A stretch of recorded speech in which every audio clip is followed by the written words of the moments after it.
Sports Update with Trust a Trader. Find top-notch tradespeople in your area, all who pass the Trust a Trader 15-point assessment. Talk Sport.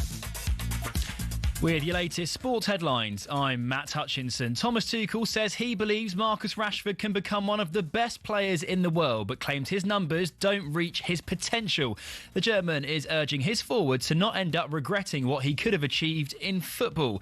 Well, talkSPORT's Adrian is a fan of Tuchel's direct language in the press. He's really smart and clever. His English is way better than we all think, and he knows exactly what he's saying and exactly what he's doing. So I think it's part of his management. He knows that his job is to win the World Cup.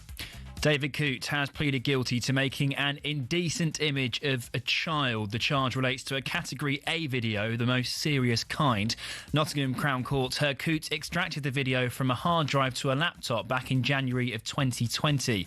The former Premier League ref is due to appear back in court in December. Moving on to cricket now, and Lord Botham says England's Ashes warm-up schedule borders on arrogance. Ben Stokes' side will play only one three-day warm-up against their development side, the England Lions, before starting the series. Cricket journalist Shield Berry has told talkSPORT England's fielding will suffer down under. You cannot get away shortcutting the slip-catching practice. You need several games, state games, red ball cricket, hard, long days in the field. And Cardiff City are defending their pest control policy after a rat stopped play last night. Wales's qualifier against Belgium was interrupted as Thibaut Courtois and then a ball boy failed to catch the animal. Talk Sport News. Experts reckon UK inflation will be the highest in the G7, mainly due to rising food prices. And Nigel Farage says he's deeply concerned an asylum seeker who threatened to kill him could be out of prison in 18 months. More from the news team at past. talkSPORT weather with QuickFit. With over 600 centres across the UK, most of which open 7 days a week, we're always there when you need us. QuickFit. Drive away happy every time. We're expecting a dry evening ahead for most of the UK, with a touch of drizzle in the far north and the far southeast.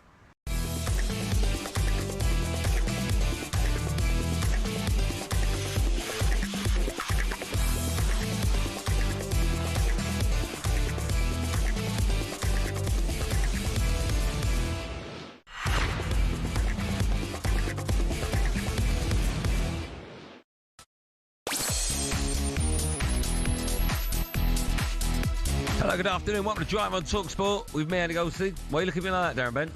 Have I got a croaky voice? Darren Bent. Have I got a croaky voice? It's going. I'll be fine tomorrow. By Jingo, it's good for introducing one of our guests, actually. By Jingo, we've got a show for you today. With Rangers no closer to appointing their next manager, we'll be asking whether you'd rather be in the Championship or the Scottish Premiership. There's a question. Bent is going to give us his Premier League 11 made up of players not in the so-called Big Six. And we'll bring you all the build-up to England's World Cup qualifier against Latvia tonight. We'll hear what Thomas Tuchel has been saying about Marcus Rashford as well. All that, here you go, croaky voice time. Yes, the voice of boxing. Adam Smudger Smith joins us in the studio to discuss another big week of boxing. All that, plus we'll be asking whether you'd want to see Cape Verde against the Faroe Islands. I know Bentley he wants to do co-coms on that one. At the World Cup, and we'll bring you team news from tonight's action. A big show. This is Drive on talkSPORT. You can get involved by picking up the phone 03717 223344. Also, Scorny Weaver, Alien, Ripley, what a film. What a film. Jack. How are you, DB? Yeah, I'm good, you? I'm very well. You look very yellow today. I like man. it. Yellow Nikes. I was running late as well, man. What are you doing? Pedal. I was paddle in Coventry. I had to fly back to the house. Coventry? In and out, train down here. Wow. Yeah, but no, I'm here for you. Well, not for me. To watch a Neil get smashed by producer Joe, the accountant Joe. So we had the final of the talkSPORT World Darts Championship today.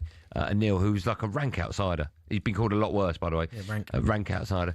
Yeah. 150 to 1. My voice, you can hear it. But got to the final and was 4-4, 2-0 up, first to 5, but lost 5-4. Honestly, Joe, the accountant, has done the world a favour. Yeah, because we would never have heard the end of it from Neil. Of course you wouldn't. Neil works, well, you know Neil, he does. What does he do, Neil? What is he? If someone's knocked on the door, explain what, you know what I do, not produce it. What does Neil do? I think he's someone who's like he's got a bit of Does a bit of everything. Does a bit of transfer stuff, doesn't he? Yeah. I've seen him produce a couple of times. Oh, yeah? Yep. I've seen him. Didn't produce today, did he? No, I've seen him do quite a few things. I think he's a jack of all trades. Okay. And he can make good tea and coffee. I think that's hard to get. Yeah. What did you do last night, by the way? I watched the end. Oh, I don't know what I'm saying. I can't remember what it was called. What day is it? Wednesday. Tuesday. Last night I watched the end of something I've been watching on Netflix. Seth Rogen. This doesn't help. 10 of them. It's about. How can you never remember anything you watch? Because unless I need to put stuff in my head and I need to make a point of remember, there's no point. There's probably not a lot of room left in there. I watched Go on, tell me what you watch. Belgium Wales on TV. What? International. Oh, I thought it was I thought WH. I was like Belgium, like Wales from. Nah, Belgium. Oh, you watched that game, did you? Yeah, did you? Okay, enjoy it. Do you know what? The end was really good. When Wales scored through Nathan Broadhead, ex-Ipswich. Yeah. I thought, there we go. Honestly, literally, I'd say 22 seconds later. Yeah. Belgium scored again. Like, but straight down the other end, Trossard scored. Have you managed to get an Ipswich link into that? Because Broadhead did score. But I know, but I don't need to know that. Do you know who's starting off unbelievable this season? Go on. Doku. Oh, yeah, without a doubt. Tearing last night. My goodness. Although the opposite can be said for Isak, your boy, Gyökeres. You done all right? Well, last night? Oh, for Sweden, yeah. Oh, my, they look like they're out. I think they are out, aren't they? That's not my problem. My concern is when he's got the red on. Yeah, he's not scoring those colours either, is he? He's winning 3-2, just. Just about. Although we should take pens out of that competition. Adam Smith will be joining us. He's had a tough week. He's been a bit of a superstar. His eulogy, at Ricky Hatton's funeral was just mind blowing. Yeah. It was really, really tough, and he went through it, and it was fantastic. So we'll speak to him about that. Second hour, we'll talk about. I think it's a great question about. First hour we're doing. Probably question of the day. You sound like Dyche. I know, yeah. I'm struggling with it. Yeah. I made myself a little lemsip there. Try and do a Dyche impression now. You must be able to get it like that. Yeah, I love playing for Burnley, yeah. Oh, managing Burnley. But why have I gone northern? Burnley, all right. Burnley. Say Burnley. Say Burnley in a Sean Dyche accent. All right, Burnley. Burnley, that's better. Yeah. I'm probably ruining it, though. Yeah. Let's start the show, shall we? We're going to ask the question, what's more attractive for players and managers? Is it the Scottish Premiership or the Championship? And off go the party poppers, off goes the champagne, they douse each other with the champers, and Leeds United can officially celebrate in front of their own fans, being promoted to the Premier League. Celtic are out of the Champions League on penalties. They've lost 3-2 in the shootout. Where does that leave the SPL? Where does that, what's happened? Have we gone backwards as a nation? There's just no financial investment in the SPL. That's about had some hot water. I'm okay. Yeah, over the weekend, Stephen Gerrard turned down the chance to return to Rangers as their new manager. He, of course, won the title with the club during his first spell, but reportedly doesn't think the time is right for him to return. That led some Rangers fans to call for the club to go and get commentary gaffer Frank Lampard. So that got us thinking, where would you rather play or manage, the Scottish Premiership or the Championship? Now, I would imagine Scotland fans are shouting at their radio, how dare you even ask that question? The obvious answer is the Scottish Premiership. But I don't think it really is as simple as that, because it's not as straightforward as people think. No, because if you say Scottish Premiership, let's be fair, right? If it's Scottish Premiership v the Championship, it's only two sides in Scotland or the Championship. It's only Rangers. Although the only anomaly this season is Hearts, who are having a really good season, but predominantly you're 100% right. And also in name, Aberdeen are a huge club. Yeah, of course. Right? Okay, but so let's just take those four, all right? So it's four clubs, or manage or play your football in the Championship. Yeah. Now you looked through the Championship before. Yeah. Was one team, maybe two teams that you thought? Well, do you know what it is? I look at it, right, and we understand how big Rangers and Celtic are, right? But I was having a look at like Rangers Cup history, right? Yeah. So they were in the Champions League now. Rangers fans, forgive me. I know you had that long spell out of the top division because of what happened financially, I think it was. But they were in the group stage of 22-23 season with Ajax, Liverpool, Napoli. Like on transfer market, so this is what I'm going off of. It's saying the last time they were in the Champions League was 2010-11. So that is a long time ago, right? Now, listen, Rangers fans, that might be wrong, but this is transfer market that I'm working with here. Okay. You're throwing them under the bus, yeah? Yes, they're throwing them under the bus. Most of the time in that, they've got to the qualifying round and they got beat by Bruges. They've been beat by Kiev before that, PSV before that. So I think transfer market is accurate. Now, they are absolutely giants in stature. Obviously, Celtic at the minute are miles ahead of where Rangers are right now. Rangers Sorry. When you say they're giant, right? They are. Okay, in previous history they are. Yeah. But if you are a decent player in Europe, they are last on. Oh yeah, no, I'm not saying that. I know this sounds horrible. I don't mean to be horrible. The days of like when it was like Ali and them boys, and even a little bit later, and with like Henrik Larsson and McNamara, I think his name was. These type of players, I fully understand that. I get that, right, and I understand the pull and the attraction they had because of the Champions League football. But it's a difficult one now because again, Celtic are ahead of where Rangers are, but I'm looking at the Championship now, and I'm thinking, if you're a team that's got a chance of getting promoted, like if you just come down from the Premier League to the Championship and you've got a chance of going straight back up, you're not leaving to go to Celtic or Rangers. Right, okay. What about if your club that's not... Let's say, I mentioned Frank Lampard there. Right, Coventry. Right. I don't think there's any way he'd leave Coventry to go to... Oh, no. No, so I don't think... I think if you're a big side in the Championship, I don't think you leave right this second to go to Rangers. Not now. Because if that was the case, they would have got a manager already. And they haven't. Steven Gerrard, who's out of work, turned it down. So that tells you where that is. So Frank's not leaving Coventry now. That's a good situation. You might get a couple that may potentially... Like I'm looking at Oxford, for instance, and it's a bit harsh on Oxford. Yeah. Because I'm looking at Sheffield United below them. They have been in the Premier League. Chris Wilder's not leaving there to go to Rangers. He's not doing that. Sheffield Wednesday's situation is a little bit different because of the owner and the structure of the football club at the minute, and they're going for some really tough times. But other than that, I can't see pretty much anyone. Kieran McKenna's not going to leave Ipswich to go to Rangers right now. It's just not going to happen. But when you say that, and I agree with you, that does sound nuts, right? Yeah. Kieran McKenna will never ever leave Ipswich to go to Rangers. No, because they've got a chance of getting the Premier League is light years ahead of the SPL, right? Now we know, and there are some. Is it Championship? Rangers and Celtic, if they were in the Championship, are I think the two biggest clubs. That's fact, right? They're the two biggest clubs in the Championship, currently right now. But they'll be the two biggest clubs, but still, I don't know where I'm not saying that neither would win it, the Championship, I don't think. No. That they wouldn't come down and all of a sudden they'd win the Championship. That's not happening at all. And there are some Premier League clubs, by the way, that this Rangers and Celtic are bigger than. That's just factual. But right now, with where we're talking about Rangers more so, they are. I don't think there's hardly any managers that are leaving straight away right now to go. Now, Scottish fans will phone up and say, well, that's because the money's different, which we accept. But that's part of the problem. Fact. Do you know what I mean? That's part of the problem that Scottish football's got at the moment. What about if you're a player? Again, Champions League, and again, Rangers is the fan base, the thousands they have go every single week, home and away. Like they're two huge, ginormous football clubs, right? But if you're a player that's they're not in the Champions League, I think you'd rather play in the Premier League for a lesser side playing in what we perceive. Example. Like, would you say you're Bournemouth, right? Bournemouth in the Prem. Yeah, that's my point. Right. If you're playing, you've got Bournemouth or Rangers or Celtic, you go to Bournemouth. Yes. Because Bournemouth are playing the Premier League every week, and I know they're not in Europe, but it's not like Rangers and Celtic are in the Champions League every year. And also, it's Bournemouth, you're by the coast. It's a beautiful part of the world. Yeah, but it's not. I think that comes into it. Yeah, but I think also as well, though, the competition is a factor. Like, you're playing in the Premier League, you get some of the best opposition that's out there. Yeah. And if Celtic have got Champions League football, then Champions League might attract you to it, and I understand that. But if neither of these two clubs have got Champions League football, then I don't think they are. I don't think if you're a player at Bournemouth, you're leaving. No. What about if you're a player in the Championship? Let's say you're a Coventry player. Right now, no, because you're thinking Premier League. Yeah. Why would you What about your mid-table in the Championship? Okay, so mid-table right now, Watford, Swansea. Are you leaving Watford to go to Rangers?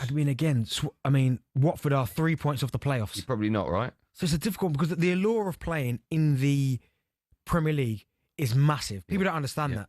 No, you are effectively like however many games away now from the promised land. It's different if you're in the bottom three. Now, and Sheffield United are in the bottom three, but so that's if you're like down there, it's a different story. Yeah, but you're not going from Sheffield United to Rangers, right? Well, depends on your situation. That's more of a difficult decision because it depends where Sheffield United are going to be. Okay, I'll tell you what. The obvious answer from Scottish fans will be, of course, you would go from the Championship to the Premiership. Yeah. And the obvious answer from English fans would be, there's no way you'd make that journey. Sure, if the money was the same, then it's a completely different conversation. Because I think a lot of players would go, boy, playing in front of those fans every week. I know, but it's not. Right? Again, and that's the problem. Yeah. So it's obvious for you to phone up if you're a Scotland fan and say you would make that move. And if you're an English fan, it's easy to phone up and say you wouldn't. But I want to hear from the opposite. So if you're Scottish and you say, you know what, sad as it is, no one in their right mind would leave the Championship. I want to hear that. But at the same time, if you're an English football fan and you think, actually, the law of Premiership football would be too big to stay in the Championship, I want to hear from you. 03717223344. Dial that. You could be next. You can have your say live on Drive on talkSPORT right after this.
Sharp and talkSPORT, me, Andy Goldstein Darren Bent. For 5 points, what movie is this from, Darren Bent?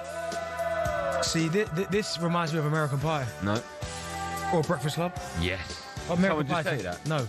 Breakfast Club's the one. No, American Pie's the one I remember. I don't think it's in American Pie, is it? It is. When was the last time you watched American Pie? This morning. Got my dongle out. When was the last time you watched it? Probably a couple of weeks ago. See, they're making a remake of not a remake, they're making a new version of the Image. Do you know what? I'm surprised they haven't done that already. Although Friday Night Dinner is funny. Yeah, it's very funny. I just hope the writers, and I can't remember the names, but they are geniuses, right? I just hope that they don't go woke. I don't expect them to. No. But I expect the humour to be the same as it was. That arguably, big shout, is one of the greatest TV shows ever. In-Betweeners. It's unbelievable, and it's timeless. It is unbelievable.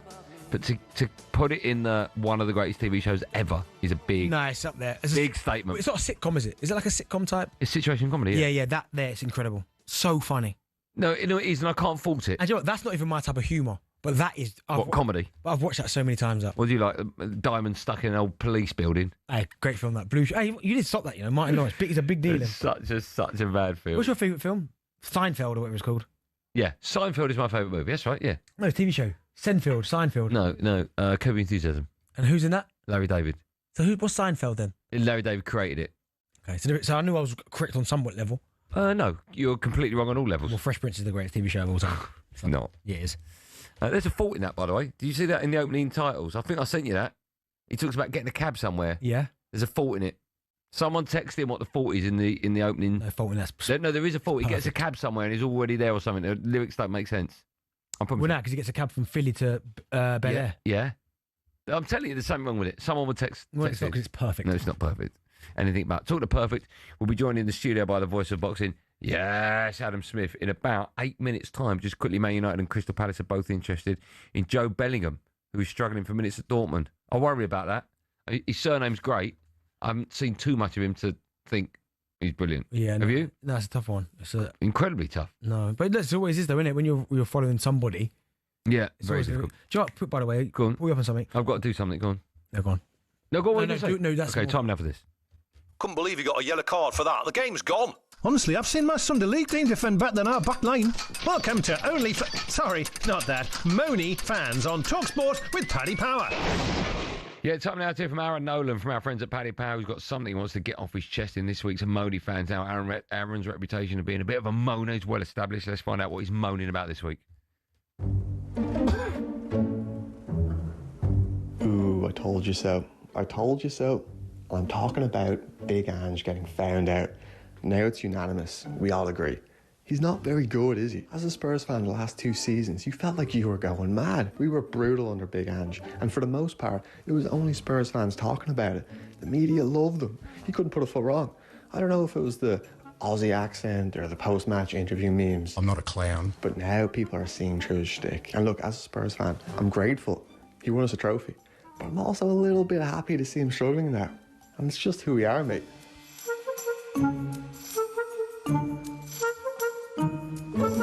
He's always moaning, Aaron. I thought it was Stephen Kelly. Huh? I thought it was Stephen Kelly talking. It does sound a bit like it. We've got something we want to get off our chest, but we'll be doing that after 6 o'clock, so make sure you join us for that. Moany fans on talkSPORT with Paddy Power. Go on, what were you going to say? No, someone's put here, he doesn't get a cab from Philly to Bel Air. The TV theme just cuts from verse 1 to verse 3, which cuts the flight in verse 2 out. He gets a cab from LAX to Bel Air. Does that mean I'm right or wrong? I mean, it's just an explanation. And someone's put Blue Streak is in the top 5 movies of all time. And now, who's that from? M. Lawrence. And the other thing I was going to say to you, Littler playing in the youths. That worked, didn't it? Told ya. Competition. Get out. You finished? Why don't you save that for the Moany fans at 6 o'clock? Littler. Let's go to the front lines. We're asking what's bigger, the Premiership in Scotland or the Championship? Phil joins us. He's first up. Philip? Hello, guys. How you doing? Oh, good. How are you? Yeah, not too bad, thank you, guys. Not too bad. What would you like to say, Phil? My opinion is that it depends upon the type of career you're having and on the individual career. Okay. So I've got some examples. Okay. We lost Chris Commons, as a Derby fan, we lost Chris Commons and Tom Lawrence to Celtic and Rangers, respectively. Yeah, I remember Tom going. They were never, ever going to play in the Premier League or for a top Premier League club. That they just weren't that calibre.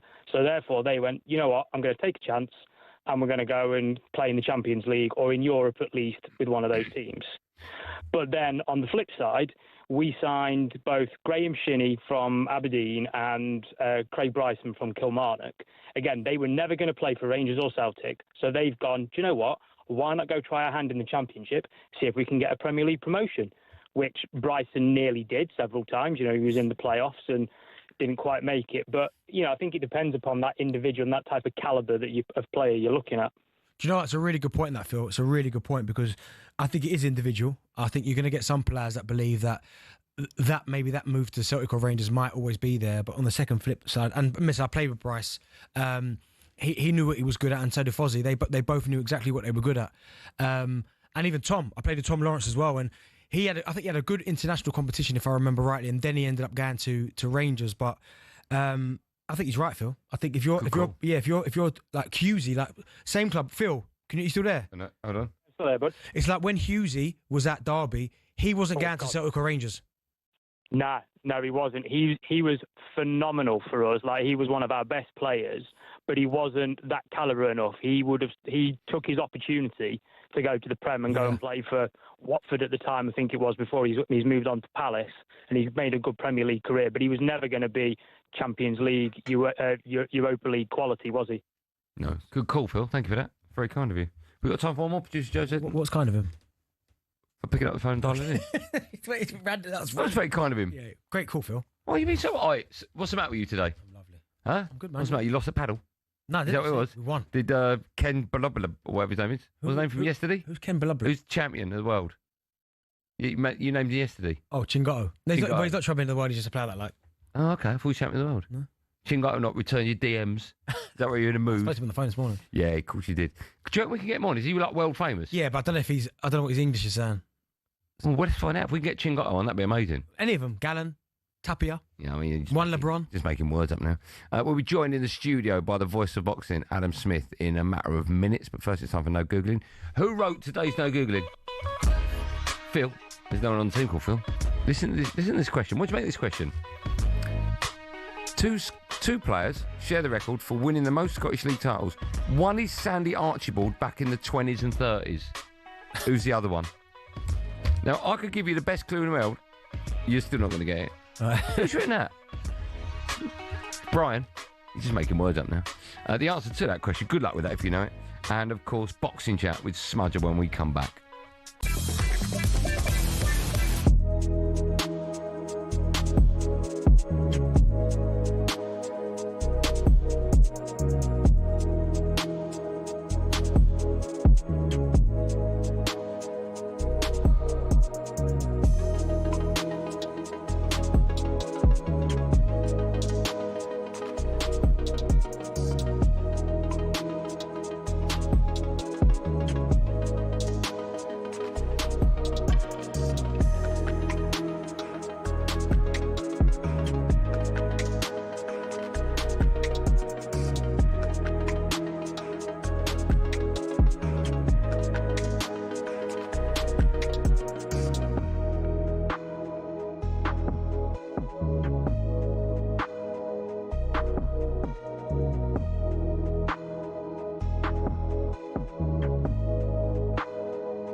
Craig Bellamy is suggesting changing the way the handball rule is applied in the UK to get in line with how it works abroad. Maybe, I don't know, maybe we need to do a little bit something different over here because they're not our rules. We go more common sense. I don't know where you're supposed to put your hands, but if it goes anywhere near your hands, then it's straight away a pen, which I don't believe is the way the game should be. Wales went 1-0 up but lost 4-2 at home to Belgium. The boss says his team lost momentum after that handball penalty. The Welsh are probably looking at the World Cup playoffs after that defeat.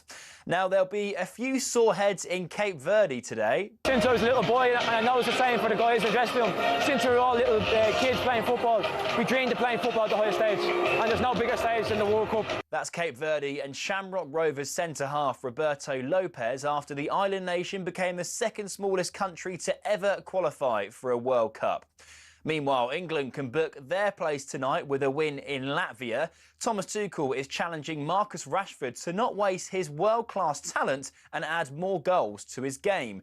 The boss is also asking the whole squad to leave everything out there. We want to make our fans proud, and we want to make ourselves happy when we're in the dressing room. We want to sweat, be tired. No one has to be ashamed of being tired. It's a good thing. Latvia England is live on talkSPORT from 7 p.m.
There you go. Never ever talk over that bit. If you're familiar with the show, you'll know why we're playing it. And if you don't, I'll tell you, we're going to talk boxing in just a sec. But just quickly, before the break, I asked the question. 2 players share the record for winning the most Scottish League titles. One is Sandy Archibald, back in the 20s and 30s. I remember that. Who's the other? I'm going to go, is it? I've told you. Is it James Forrest? Do you know what's bizarre? Is your acting when you do that is quite good, but when your acting's acting, it's terrible. Oh, no, because How many titles did he have with Celtic, James Forrest? Oh, well, I'm going to say 13. It's just bad acting. I'm so far from that, aren't I? Yeah, 13. Still to come, we'll find out who makes Benty's non-Super League 11. Is that right? It was 13. I swear my kid's life, I didn't look at that. I think you should go to the betting shop. Time now for this. There's a real feeling that this is the best versus the best. White's lost control. White has lost control completely. How many more do you want? This is The Voice. Yes. Time now for The Voice, our weekly feature where we're joined in the studio by the legend, the voice of boxing, Adam Smith, to take a look at the week's biggest stories. Smudger, it's good to see you. It's nice to see you. No, because you've got your catchphrase of yeah. So I have to ask you a question when the answer is yes. Are you happy to be here? Yes. Oh, honestly. Really good. Really good. Beautiful. Thanks for coming. You look well. Thank you very much. It's lovely to see you guys, as always. We got lots to talk to you about. But growth is revised down from last year. Hold on. I don't know what that was. I don't know what happened there. We've got lots to talk to you about. But it's been I don't know. Jackie sits on. Put the kebab down. But it's been a tough week for you. Of course, we had Ricky Hatton's funeral last Friday, and you stood up at the service. And you spoke about the great man. That must have been incredibly tough for you. Incredibly tough. Firstly, on behalf of all boxing fans and just people of this planet, well done. Because at the best of times, that's such a difficult thing to do. But when you know the whole world is watching, it's even tougher. You're close friends with him as well. And I could see the pain in your eyes. I could hear it in your voice as well. I just thought you'd done a splendid job. He would have been incredibly proud of you. Thank you, and thank you both for your support over the last few weeks. It's been a really tough time, and it's brought back a lot of memories of those early days at Sky where we rolled with him. He was just a wonderful individual, character, and you saw the outpouring on Friday from the thousands that line the streets in Manchester to the many people in the cathedral from all walks of life, all different areas, celebrities, mixed with civilians, mixed with just a diverse... Manchester came to a standstill, and look, I was honoured to have been asked to do it by the family, and I was really nervous. I think it's probably the hardest thing I've ever done in a public arena. I just wanted to talk about my mate, somebody I loved, but of course I wanted people to really remember how good he was as well. So it was sort of a professional, personal mix, and I don't quite know sort of how I got through it, but yeah, look, I'm glad I did, and it's been really nice to have had some lovely words about it. But it's not about that; it's about the day and the way that everybody was there for him. His children spoke harrowingly and incredibly bravely, and the service was beautiful, but tragic too. So it was a really tough day. I spent many hours at the wake afterwards with the family and his close friends, and yeah, lots of memories of course shared, but yeah, tinged with sadness, and lots of 10 bells at different events. It just shows the scale of it. We had GBM, we had Queensbury, we had Matchroom on Saturday night, where there was applause and one Ricky Hatton and all that. So yeah, look, he's going to be remembered so fondly. The Ricky Hatton Foundation has been set up, which I think is incredibly important, and I hope I can help that and the family going forwards. Smarty, the outpouring of love on the Friday was absolutely incredible. But is it because he was one of the people? We've seen so many boxers and celebrities get to a level and they almost forget about where they're coming from. Is it because he never did that, which is why people absolutely loved him? Absolutely right. He never changed. And I said in the eulogy that there was a time very early on in his career where we went on a drive together, and he said that, you know, he loved the mates from the estate and he never wanted to change. And I said, well, come on, the success, if you win the belts, win all the money, people do change. And he goes, if I did change, I just want to chuck all the belts back and give the money back, because he always wanted to be that person that, and the guys I spoke to at the wake afterwards were his mates since he was in primary school. And so he had those, plus he had the Gallaghers, plus he had the Freddie Flintoffs and the Phil Taylors, and then he had, you know, the whole of the boxing world there, the good and the great of boxing. It was phenomenal. Tyson Fury, Frank Bruno, Baron McGuigan, Amir, Kell, just everyone was there. And yeah, it was just an extraordinary day, because he was an extraordinary person and he never lost that human touch. He could relate with anybody, and that's why I think everybody felt they were a friend of his. Smudge, when, I mean, we've all been to funerals, sadly, it's part of life, but when you go there, it's certainly my experience, when you start chatting to people, you hear stories about the person that sadly passed away that you never knew.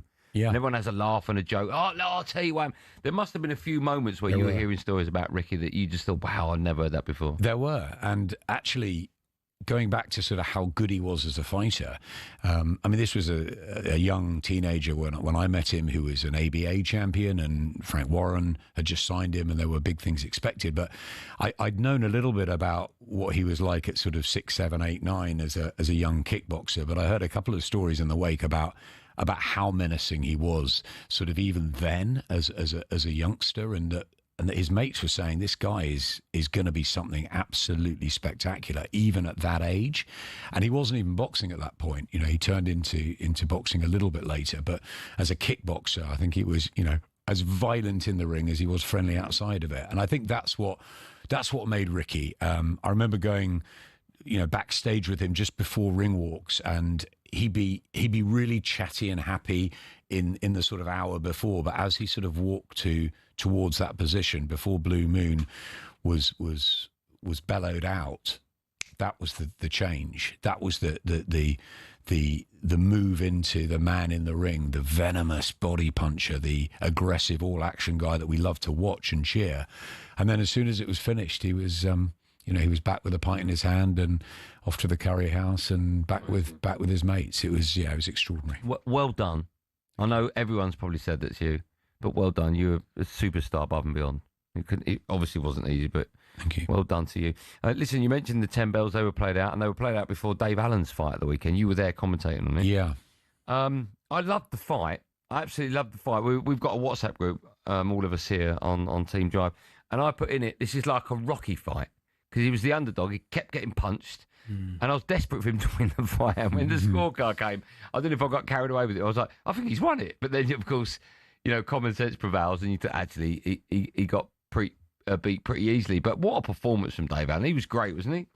It was a phenomenal night for him, a homecoming in Yorkshire. And 3 or 4 years ago, no one would have thought anything like this could happen. Yeah. So he's turned his life, his career on its head with the 2 performances against Johnny Fisher. And the fact that, a little bit like Ricky, but at a much lower level, he's just one of us. He's just a great guy. He's fun to be around. He's brutally honest, searingly honest, and said he wasn't good enough. He just told me afterwards, he said, Makhmudov was better than me, stronger, tougher. I wasn't good. I wasn't good enough. And I think that's why, by telling the truth like that, people absolutely flocked to Dave. I think the ring walk was one of the best I can remember in atmosphere terms, certainly this year. It was unbelievable. And he came out to my way, and it was just, yeah, and he just couldn't live up to that. The performance was a bit underwhelming. I think he'll look back at it and probably wish he sort of maybe could have thrown more punches towards the back end. But I think that Makhmudov's right hand probably had done a fair bit of damage by then, and he just didn't have it in the tank. There was a moment at the end of the 9th round where you thought maybe, but I think it took a lot out of Dave, that. And he got to the finishing line. Probably maybe try and win a British title before he calls it a day. But if he does call it a day and he comes our side of the ropes, he's brilliant with a mic in his hand. He's a wonderful trainer-manager and can inspire the next generation. So, yeah, the future's bright for Dave Allen. But I thought Arslan Makhmudov boxed well and deserved the victory. So, Maj, you said it there. I was certainly one looking at the TV screaming at the end, throw more punches. But was it as simple as he just didn't have anything left? Because I still thought there were times where, I wouldn't say he really hurt him, but he looked like he was getting a little bit of success, but he could never really capitalise or build on that. Is that because literally he had absolutely nothing left? Yeah, I think the tactics were always to suck up the punishment early from the big man, and he'd had, I think, 13 of his 19 knockouts in the first round, Makhmudov, so he was going to be dangerous for those first few sessions. But I think the idea for Jamie Moore and the team was to get him late, maybe with body shots, and just try and sort of wear him down. He had been stopped twice before, Makhmudov, but I think by the time that came, so much had been taken out of Dave that he just didn't quite have the snap, the stamina, and the punch power, I think, to deter Makhmudov, who got over the line himself, I think, in 11 and 12, and just sort of finished the show. But Makhmudov was a really good amateur, and I think on paper beforehand was probably expected to beat Dave. I think maybe quite a lot of people got sort of carried away with the emotion and the wash of it all, but Dave's been in with some tough guys and some top guys, and he loses, but he'll carry on. Let me ask you about both fighters. So Makhmudov has said that AJ slid into his DMs and asked for a fight, and also Dave Allen, I think, has thrown out the possibility of meeting Johnny Fisher for a third time. What's your view on both of those? Yeah, look, the Johnny Fisher fight makes sense, doesn't it? The trilogy, one each. I thought Johnny was lucky to get it in Riyadh, but it was a great, brave performance to just, again, get over the line. Obviously, the rematch didn't go Johnny's way in front of his copper Bosch crowd, but he did have 3 or 4 okay rounds. I think Dave came on in about the 4th and 5th and turned it on its head. So, yeah, it'd be nice to see that down the line. I think that's a possibility, or maybe the winner of the Fraser Clark TKV British title fight. That's sort of where Dave should be thinking of. And I mean, Jamie Moore said to me afterwards, they've got to think about, he's had 34 fights now, and does he need to box? But I think he looks in good mental and physical shape, Dave, so I think he will carry on, and I think that it might be good for him to sort of continue, because he was beaten by Makhmudov, but it wasn't an awful awful night. It was one that he was there, but just not quite good enough. So I think Dave can carry on. As for Makhmudov, I think Joshua would be a step too far. I think Joshua's too good for him, but he deserves a big fight on the back of that. He's come into the came into the lion's den. I loved it when he got on the mic afterwards and said sorry to Sheffield. He's a lovable guy, and he's 36. If he gets a big money fight, good luck to him. We got you up until 5 o'clock. Great. When we come back, more from the legend Adam Smith right after this.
This is Drama talkSPORT.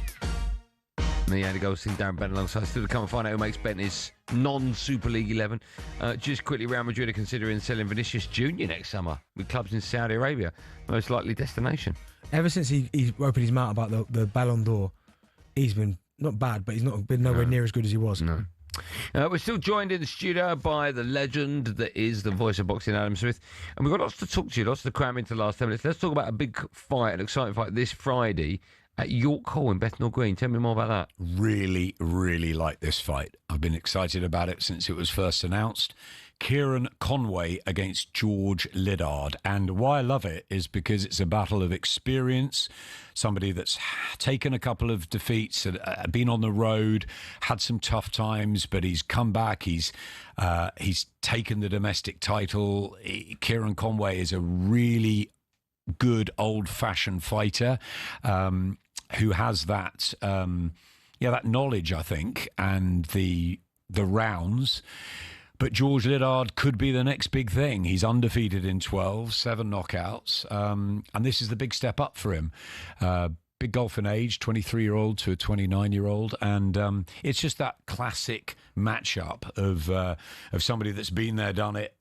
Can he go on to another level? Or the youngster, is it too soon? Or is this the moment that we all get to hear the name of George Liddard? Really, really interesting fight at the York Hall, Bethnal Green, which will be packed with Liddard fans. How many could you get in there now? I mean, 800? I mean, no, more than that. You can get. Yeah, they've had plenty in there. Now. Well, call one more squeeze. Yeah, exactly. I think 1,000. Maybe. I think at times they've probably got 1,500 in there. I mean, it really is, and it's a cracking venue. Have you been there, Benny?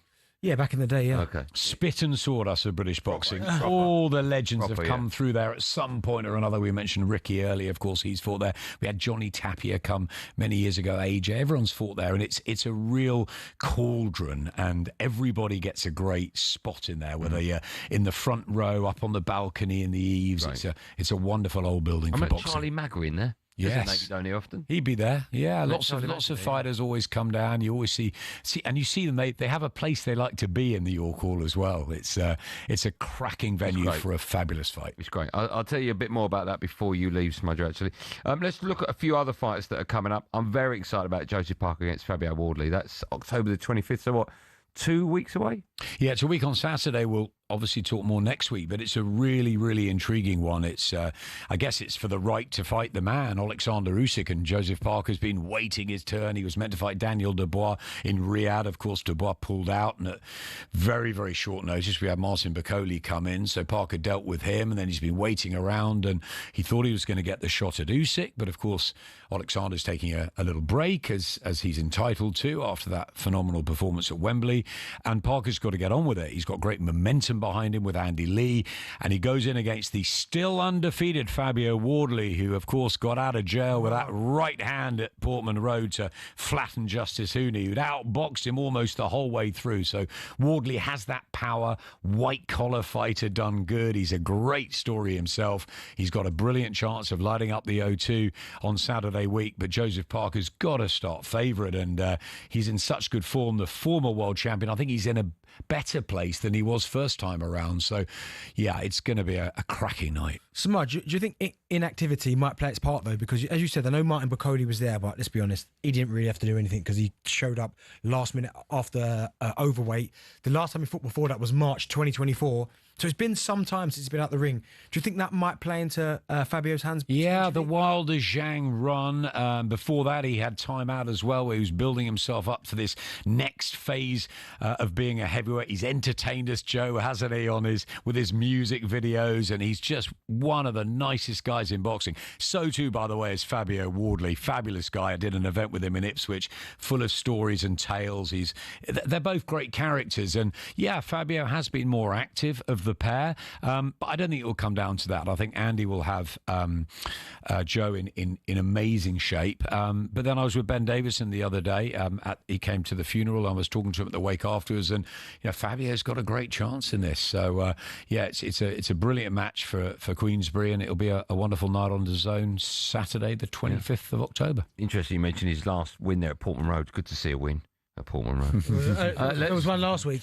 I was there, the first one of the season. What if Ed Sheeran's coming? He wasn't there because they're mates. He don't live over here now. He lives over in the States, doesn't he? Yeah, but he's a big Ipswich fan. He should be getting behind Fabio, no? Just hop on a plane, can't he? He's probably got about 3 or 4 of them. Yeah. A quick word about the following weekend. You've got Joshua Buatsi in action against Zach Parker. Yes, that's a great fight as well. It's a great night actually in Manchester. Plenty on that night. It's the light heavyweights, and Frank Warren has just signed so many light heavyweights up. But also, as well as that, Joe Parker, Fabio Wardley, Joshua Boatsy and Zach Parker on November 1st at light heavyweight. We've also had the announcement today that Ben Whittaker's back, because of course he's making his matchroom debut with Eddie. That's November 29th in Birmingham. So do we know who's fighting there? I think, yeah, we do. He's fighting a very good fight. I think it's 22-1. Wow. Name just eludes me a sec, but yeah, he's in a step up. It's a good opponent, Aradzi, I think, and that's the NEC in Birmingham on the 29th. But the light heavyweight division is on fire now. While we wait for Bivol Batebiev 3, which will happen, and Callum Smith also returning. I saw him on Friday. He's coming back, I think, at the end of January. There is just an immense amount of light heavyweights underneath that. Willie Hutchinson looked fantastic in Scotland the other night. He's back in the mix. You've got some terrific talent in that division. So, yeah, and Frank's got most of those 12 stone 7 guys. Bar Ben Whittaker, who Ben and Eddie now are a double act, aren't they? We like those videos, didn't we? Oh, well, yeah. Show me the money. That was fantastic. Good work. Let me remind you, we talked about it earlier on. This Friday, Kieran Conway puts his British and Commonwealth middleweight titles on the line against undefeated George Liddard at York Hall. You can watch that one live on Friday, only on DAZN. Boxing update on talkSPORT with DAZN, the global home of boxing. Sign up now at dazn.com/boxing. Smudge, you're so good that if we could adopt you, we would. Gavazzi. But we, bless you. Fighting Ben Whittaker. But we, oh, fine, okay. Sorry, it doesn't mean anything to you probably, but just thought I'd know. I thought you were saying thank you. There's so many announcements of fights today. Matchroom just put loads out, so it's trying to keep up with it. Honestly, everything changes in boxing. Let's talk about them in more detail on next week's show. Look forward to it. Me too. Yes, more from Smudger next week. More from me and Bentley right after this live on Drive.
Tonight might be the night England book their tickets to the World Cup next summer.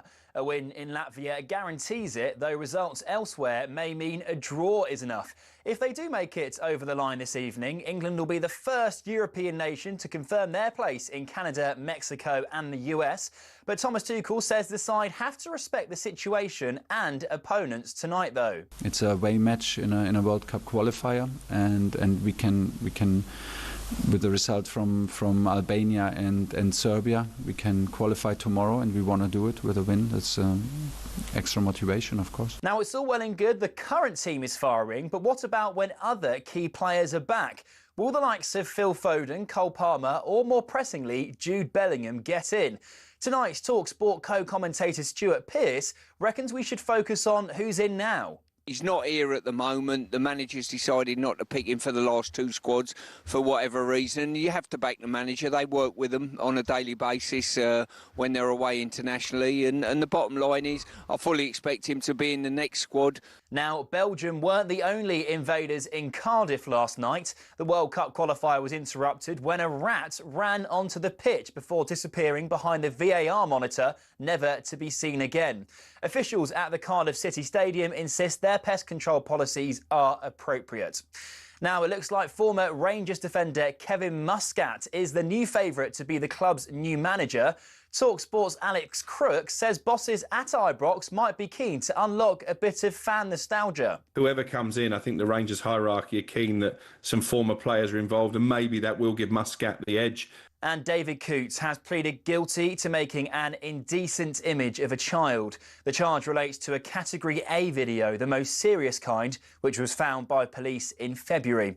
Nottingham Crown Court heard Coote extracted the video from a hard drive to a laptop back in January of 2020. The former Premier League ref was given conditional bail and is due to appear in court again in December. Get all of today's top stories, as always, at talksport.com.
Well, Matt, turn up to Drive and talkSPORT. Me, Andy Goldstein, and oh yeah, he's still here, Darren Bent. Watch his boss a window.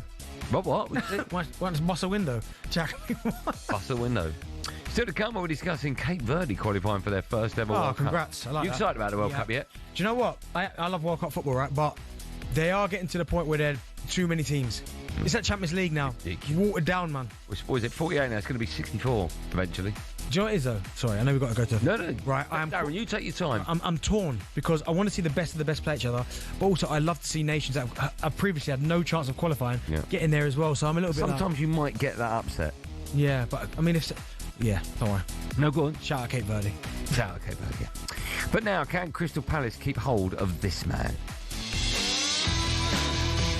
Wharton. Oh, what a strike from Adam Wharton. He's 20 yards out. He's got it onto his left foot and he stroked it into the bottom left-hand corner. That England team should be built around that young man. He is absolutely mustard. Adam was involved in major trophies for Crystal Palace. He was a regular starter and a key player in central midfield. You look at Spain, you look at Germany, France, you look at Portugal. Yeah. Let's get Adam Wharton in the England squad as our number 6.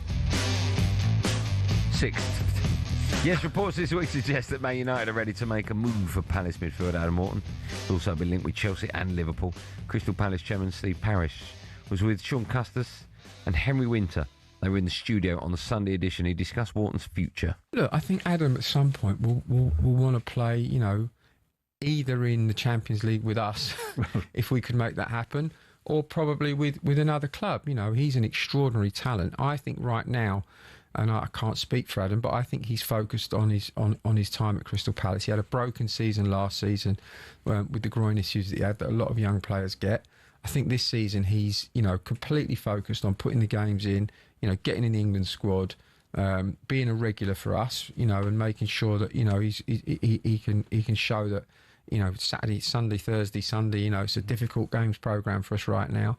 So I think he's very committed to the club. Got good hair on Steve Parish. Yeah, he has, yeah. Good head of hair. It's difficult when you're an owner of a club and you've got a superstar, and they've got quite a few of them, Crystal Palace, and you know deep down that players going to go on and better himself, which is understandable, but at the same time, you've got to say the right thing. You've got to appease the fans. You can't say, we'll let him go. No. But I think most fans, though, when you get a player like him or a superstar in your team, I think it's, it's only a matter of time before they go. But I quite like, and this is why I have the utmost respect and I love them in terms of as they are as a club, is Brighton, because they almost sell to the player that they're getting. I know they get them for real cheap, and their scouting network the data is incredible, but they almost say, listen, you come here for 2-3 years, turn yourself into a superstar, we're going to sell you. Yes, right. Do you know what I mean? So it's not like, we'll revisit it. And we'll make you a millionaire. Yeah, it's just like, listen, you come here, 3 years, we develop you, we are going to sell you.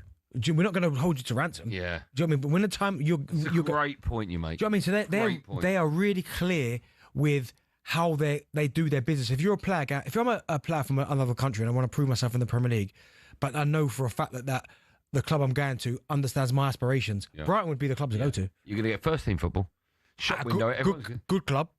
Very good club. Well run. Lovely stadium. You know exactly what it is. Training ground is unbelievable. Yeah. But also as well, when the time is right, 3 years right, here we go. This we're at the point where you're at your maximum value, away you go. And now they've got that list of players that have done exactly that. So Exactly. they can put them in front and go, but most of them have gone to Chelsea. Yeah. Yeah.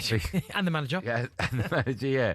But that's a really good point. So on the back of all that, we thought we would ask Darren Bent, who sat to my left, to put together his best Premier League team made up of players outside the so-called Big Six. Do you know what's funny about this? It makes me laugh because you are going to get some people here that are going, absolutely. Well, that's what we want. We want people to phone up and say, Benny, what are you talking about? Right, so you can help me with this, right? So I've done the team, but I put 2 and 3 in some positions. Oh, okay, so I can take the blame. Right, no, not at all. So my goalkeeper. Hold on, the so-called Big Six are you're not. So you're including Manchester United. Two Manchester clubs. Okay. Spurs, Arsenal, Liverpool, Chelsea, and Liverpool. Okay. Right.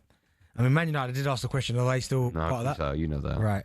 So goalkeeper, I've got 3 written down. Okay. Right. So I've got Martinez, World Cup winner. Right. Remember, because he's at Villa. You should stop now. Right. But then you've got Dean Henderson, who's been for Palace.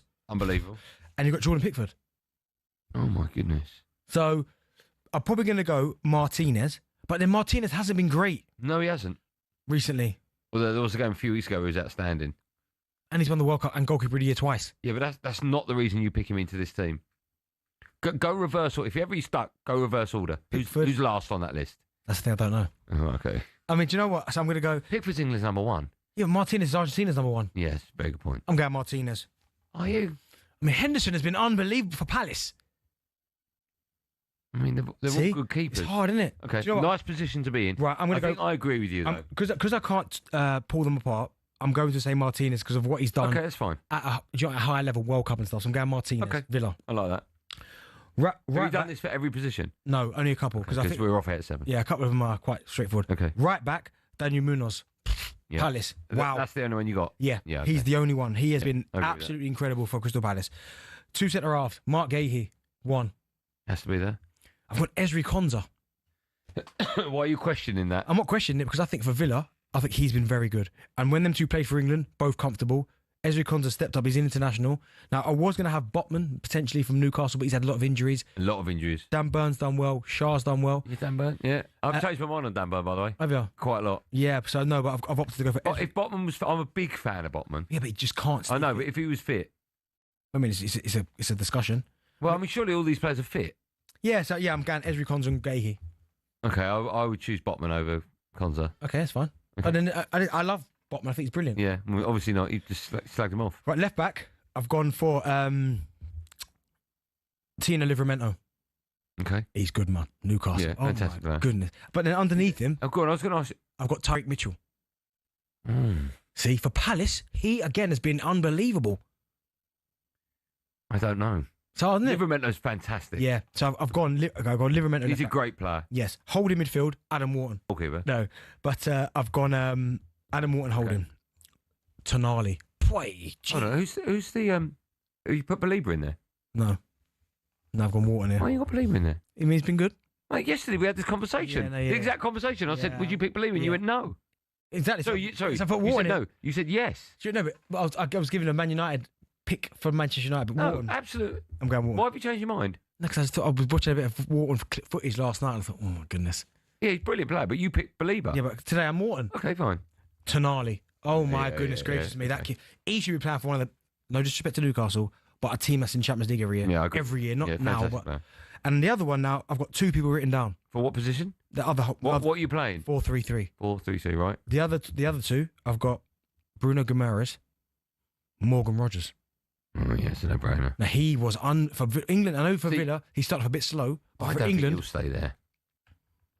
He can go to. No disrespect, but he can go to a big club. I mean, so which one do you go? I think all of these players actually can, right? Yeah, Rogers. I'm going to go Rogers over Guimaraes. Oh my! Are you? Well, who are you picking? Mate, Guimaraes is unbelievable. So is Rogers. Yeah, and Rogers is more consistent. I mean, Rogers hadn't. I mean, Guimaraes has been consistent. Yeah, I'd pick him. I'd pick Bruno Guimaraes. Yeah, I would. He's a fantastic player. Guimaraes, Rogers. I love Rogers. I think it's a little bit too early for him. That's all I'll say. He won PFA Young Player of the Year last year. I know. Guimaraes is above and beyond, right? And he's a big game player. Yeah, all right. Yeah, I'm gonna, that's your one. So I'm going to go Guimaraes and Guimaraes and Tonali. I mean, Tonali's the one, man. Yeah. You're basically picking Palace and Newcastle, aren't you? Right. So have you? Is it Villa, Newcastle, and Palace? Is that all you've picked? Villa, Newcastle. Yeah, at the minute. Okay. Yeah, right. Now this one, I've had to move. Where are we now? Three at the top. Three at the top, right? So I've had to move. No, he's out of position. A couple of players. Right. So on the left, right, I've gone Jack Grealish. Yeah. Okay. Remember, because he's at Everton, right? Yeah. But underneath him, he's on loan though, isn't he? Yeah, but he's up. Oh, I'm not comfortable with Joe, that. you comfortable with that? Grealish? Not comfortable with that. He's not. Joe, he's an Everton player. Grealish, is that right? He's on loan. Joe said yes. Yep, Grealish. Okay. Left. I've got underneath him. I can't wait to you forward, yeah. Matoma. Okay. Right. So, but I'm going to go Grealish. He started off the season. Yeah.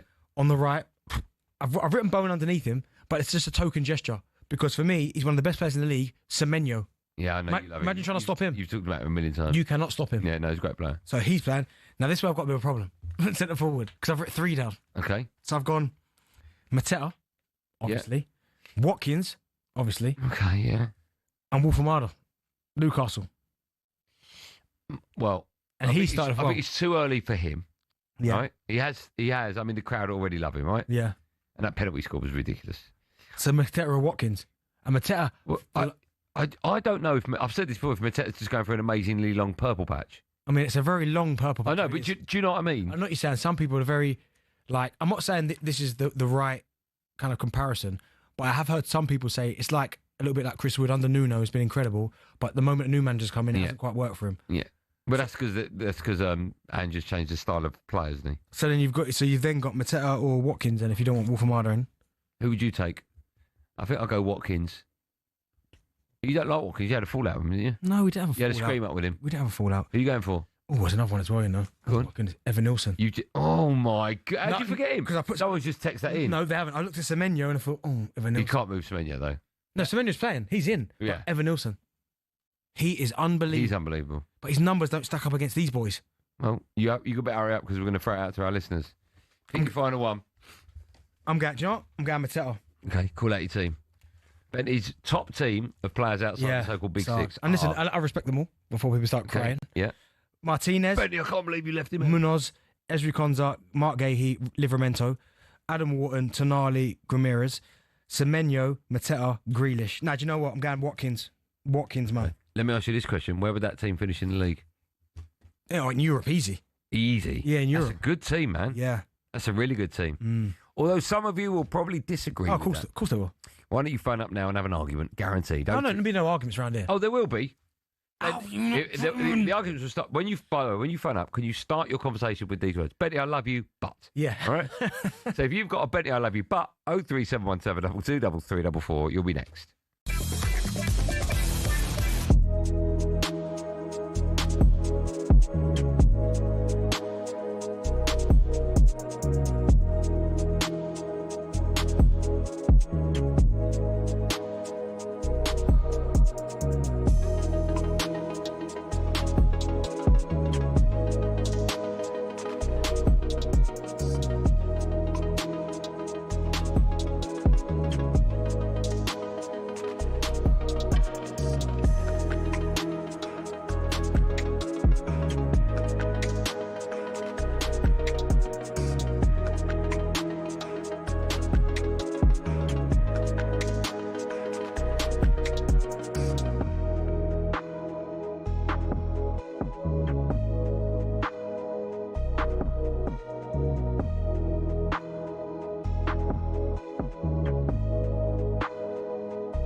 Listen, Drama talkSPORT, me Andy Goldstein, loved by the public. Darren Bent has upset a lot of people with that little team. Still to come, we'll be crossing live to Latvia ahead of England's game It's live on talkSPORT, by the way, tonight. Just quickly, UEFA will hold a major review of international qualifiers as they fear fans and broadcasters are losing interest. Good luck with that. Right, we're taking your calls. Who makes it into your honestly, team of 11? Lee Naylor. Shout out Lee Naylor, by the way. Yeah. Try messaging me saying about some... I should have put Will Hughes in there and all this now. 03717 22 Listen, we can all be a keyboard warrior. If you want to have your say, pick up the phone. 03717 22 334. Let's speak to the first person you've upset. I know exactly what he's going to say because he's a West Ham fan. Hi, Luke. It's Ben. Oh, is it Ben? Yeah. Is it really Ben? It is, yeah. How have we got that so wrong? Did someone speak to you and go, what's your name? And you said Ben? Yep. You didn't say Luke? I don't know what's going on there. No, definitely didn't say Luke. Well, we'll sack someone on your behalf. All right, Luke? Good stuff, good stuff. How are you, Luke? You well? Yeah, good, you? Yes, would you like to have an argument with my co-host? Oh, we're not going to argue. We're all friends here. Yeah, no, I disagree on a couple. Okay, off you go. One of them, you probably... Bowen, I'd take over Semenyo, but I get why you've gone with that one. No way. But Bowen's been good, but he ain't been as good as Semenyo. No way. Bowen's been consistently good for years. No, but it's about right now, and right now Semenyo's better. He's unbelievable. Yeah, I disagree. Bowen in a really, really poor team is carrying us. And he's not carrying us very far, but he's carrying us. Okay. Who else do you disagree with? The other one I disagree with, Elliot Anderson's got to be in there. Got to be in there. Instead of who, though? Who are you taking out that midfield? I'd take out Wharton. No way. Elliot Anderson over Wharton. Just don't think you can... No, like, I mean, Adam Wharton's... Palace are sixth right now, and he has been a crucial role, and that's to why they're sixth. He was crucial why as they won the FA Cup. And Forest, Elliot Anderson's been very good for England, like, but Forest are currently 17th. Yeah, but you can't judge it on what position they're in. Otherwise, why you got big six of Tottenham and Man United?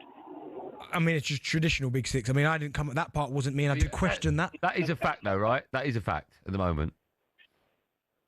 Yeah, maybe. Big six, though, that's the fact at the moment as well. Are Man United in the big six? Yeah. Are Tottenham in the big six? Yeah. I wouldn't say so. Okay, who's your big six? Give me a big six right now. I'd have Newcastle and Villa instead of them two. Villa? Yep. You think Villa's a bigger club than Man United? Bigger club at the moment. Why? More successful. What's the success? What have Villa won? Oh, I ain't arguing, is it? No, I'm enjoying this one. I'll tell you what, let me take the lid off my pen, not that I need to, and write down everything Villa have won. Go on, off you go. What, historically, well, or you just in said, the last couple of years? I'm just going by what you said, more success. Well, they've qualified for Europe, which is more than Man United have. I think we got into the Europa League final last year, didn't we? Yeah, last year. Didn't win it, though. Not in it this year. I'm sorry. There's so much my brain is shouting, and the most of it is, just ask him again. You think Villa is a bigger club than Man United? I think as a big six in the Premier League at the moment, you can't have Man United in it. Not the expense of Aston. You're Aston. classing as a big club as well. Well, it's everything. It's revenue, it's history, it's last 25 years, it's everything. Ben, just a quick one as well. The Bowen Semenyo. So Bowen this season, goals and assists 3. Semenyo 9. Only Haaland's got more goals and assists than him. Says a lot about your top six argument. Like I say, I do kind of see why you've picked him, but I'd have him on the other side. But no Grealish. So you said about moving him around. Grealish is in the equation, but how many? That's nice of you. I mean, Grealish is third on goals and assists in the league. On assists, yeah, he scored 1 goal, hasn't he? Oh, but goals it counts, doesn't it? Goals and assists. Yeah, but still one goal. I like it. I told you, you've upset everyone. No, you upset me. He upset you. Come on. It was a silly argument. Arsenal Jack is his name. I guess he's an Arsenal fan. Hi, Jack. You're right. Benty, I love you, but you've missed out Granit Xhaka, and you've picked all the teams that are at the top at the minute. Nah, listen, I love Xhaka, and I think what he's done for Sunderland is incredible. But you're not picking... Xhaka's more of a... Like, he's been so good for Sunderland, consistent and leadership qualities. I get all that. But he's still... I mean, Wharton's being talked about going to some of the biggest clubs in the world. Tonali was unbelievable last season, and Grimmer is his partner. I mean, which one are you leaving out for Xhaka? I'm leaving Wharton out, like the last caller, and it's nothing against him. I think he's quality. I think he's a critical part of Palace. But Has he been doing it for as long? I know Xhaka at the start of his Arsenal career or whatever wasn't doing as well, but that back end and then what he did at Leverkusen. No, sorry, Jack, I get that, and I agree with you, but we're talking about now, not what he did at Leverkusen, what he did at Arsenal. It's about now. And if you look at Wharton now... He's been sensational so far this season as well. Yeah, I agree. Yeah, it's been sensational. And he's doing it in a Sunderland team, not a Palace team that are flying high with lots of good players. But why are they flying high all of a sudden? Well, I think part of it's captaincy and leadership. I would put Xhaka in your team and I'd make him the captain. Okay, no, listen, I love that. I love that from Jack. He's an Arsenal fan, so I'm not going to disagree with him. You missed that, your mate. I'm not putting him in there. Hendo, you missed that Hendo. Danny's a Man United fan. Danny? Danny? Hi guys, Benty, Adam, how are we? I'm good. Listen, I'm not putting Bruno in there, right? Do you know what? Weirdly enough, nothing to do with United, but there's one player in particular who's not even getting a mention. He's at the two other Everton boys, I think, could be massively overlooked. Tarkowski and Keane. Dewsbury Hall, for me, what a player. How he's not being... I thought he'd be in and around the England squad, which he's not. I'm not sure if he's involved with the under-21s, but him and the other guys at Undai, those two and Grealish as the front three behind, Beto's not great, is he? But those three in behind him, that's some power in that. Nah, do you know what? And listen, Danny, I agree with you in terms of how good Ndai's been. He's been incredible, right? But he's not been better than Semenyo. No. So that's my problem I've got with this team. No, Semenyo's the best thing you've said. He for me, Semenyo is the best player in the league on current form. Honestly. But one thing that was being said about Guimaraes, etc., really good. But it's not all about goals and assists. And if you watch Dewsbury Hall to watch, and the assist of the assist, maybe he's been unplayable for Everton, in my opinion. I agree. I think he's brilliant. Who do you think's been better, him or Grealish? I think Grealish even said himself on an interview, the game where he got the 2 assists, even he said he wasn't very good. He's played 2, not too difficult assists. But if you watch Dewsbury Hall that game, the way he plays. No, Danny, listen to me. I did the comms for that game. It was Wolves away. Grealish was unbelievable. The 2 assists, every time he got the ball, he was head and shoulders the best player on the pitch. Yeah, I'd have him in. I'd have Grealish in there, but I just think I've not heard anyone really speaking about Dewsbury Hall, but I think he's one of the standout players of the season for me so far. Good call, thanks for that. You know what? It wouldn't surprise me at all if Grealish and Foden and maybe Bellingham missed out the World Cup. No way. No, Foden maybe, because he's probably the only one out of that 3 we haven't seen for England. Yeah. But Grealish, he has to go. I just have a feeling the manager he doesn't like a player. Bellingham's a real worry for me. Why? Because of the whole situation. Bellingham's one of the first names on my team sheet, without a shadow of a doubt. Yeah. The manager don't feel that way. Well, at the minute, because someone's put in, they makes a couple of good points about why is Elliot Anderson not in my team when Tuchel picks him. But obviously, Wharton, I think, was injured for the first squad, and then Elliot Anderson grabbed his chance and was brilliant in the last squad. Yeah. But I still think Wharton in that position is better. By a smidgen. One's 9.5, one's 9.8. Yeah, I agree. Still to come, good work, by the way.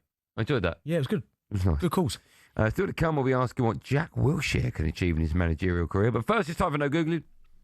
Wilshere is now the 3rd youngest manager across the Premier League and EFL. Great question. Who's the oldest? So who's the oldest manager in either the Premier League or the EFL? And how old is he? You don't know, so I'll be giving you a silly clue. I think I know. What's surname begin with what? No, you go. Who are you thinking of? Parkinson? No. So the answer to that and more coming up live on Drive and talkSPORT in seconds. Stay where you are.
Tonight might be the night England book their tickets to the World Cup next summer.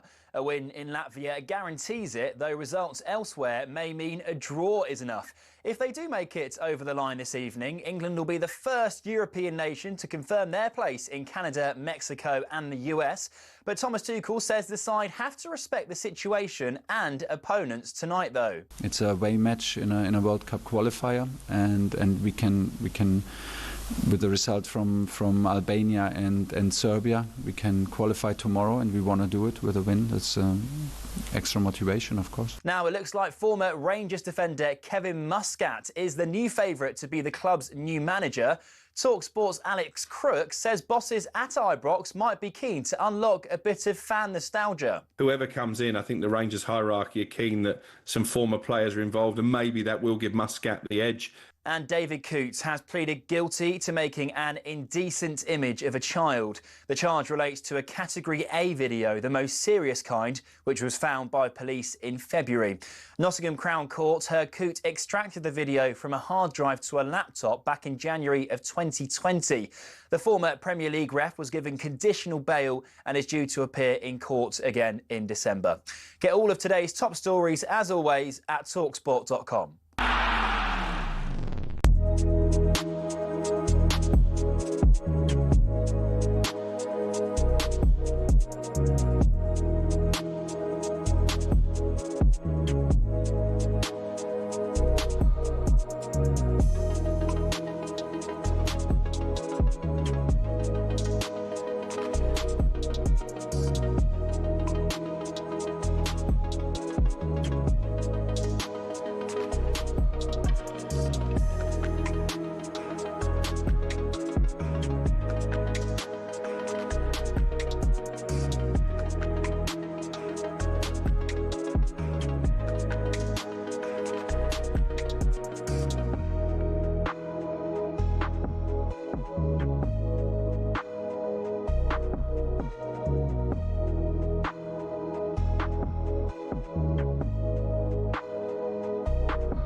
The driver talks about me, Andy Goldstein, and the disgrace that is Darren Bent. I can't tell you why, but he is.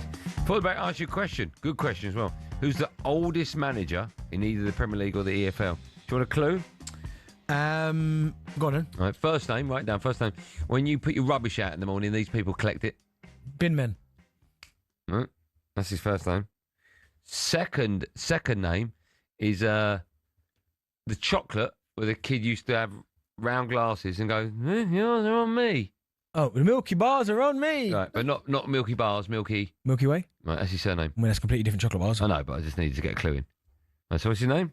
Hold on. Milky Way. Okay. So Binman Milky Way. Yeah. Binman Milky Way. It's a tough one. I'm looking at Joe and Joe's going, absolutely not. No. If you say the first bit quickly. Binman. More mun than men. Okay, so it's not men. No, Binman. Right. Binman Milky Way. Oh, you can get it, Joe. Can you not get it? There'll be people screaming at the radio. Binman Milky Way. I'll tell you what I'll do. I'm not going to tell you the answer. If people text in 1889, that whoever gets it first can have it. All right. Binman Milky Way. Yeah, manager. Old manager. Milky Way. Milky Way. You might get it. Binman Milky Way. Just think the surname, maybe. Forget the first name. Yeah. Binman Milky Way. No? Milky Way. All right. Still to come, we're having some fun with the best of talkSPORT. But it's time now for this. The electrifying debate on talkSPORT with the Vauxhall electric van range, energising a better Britain. Search Vauxhall Vans to find out more. Instead of saying Binman, say Binman. So, honestly, what clues you give me? That one. Has anyone got it? So, Binman. Binman Ian. Go on. Yeah, someone's put it here. What you got? Ian Holloway, and it was Jay. Well done, Jay. See, people can get it.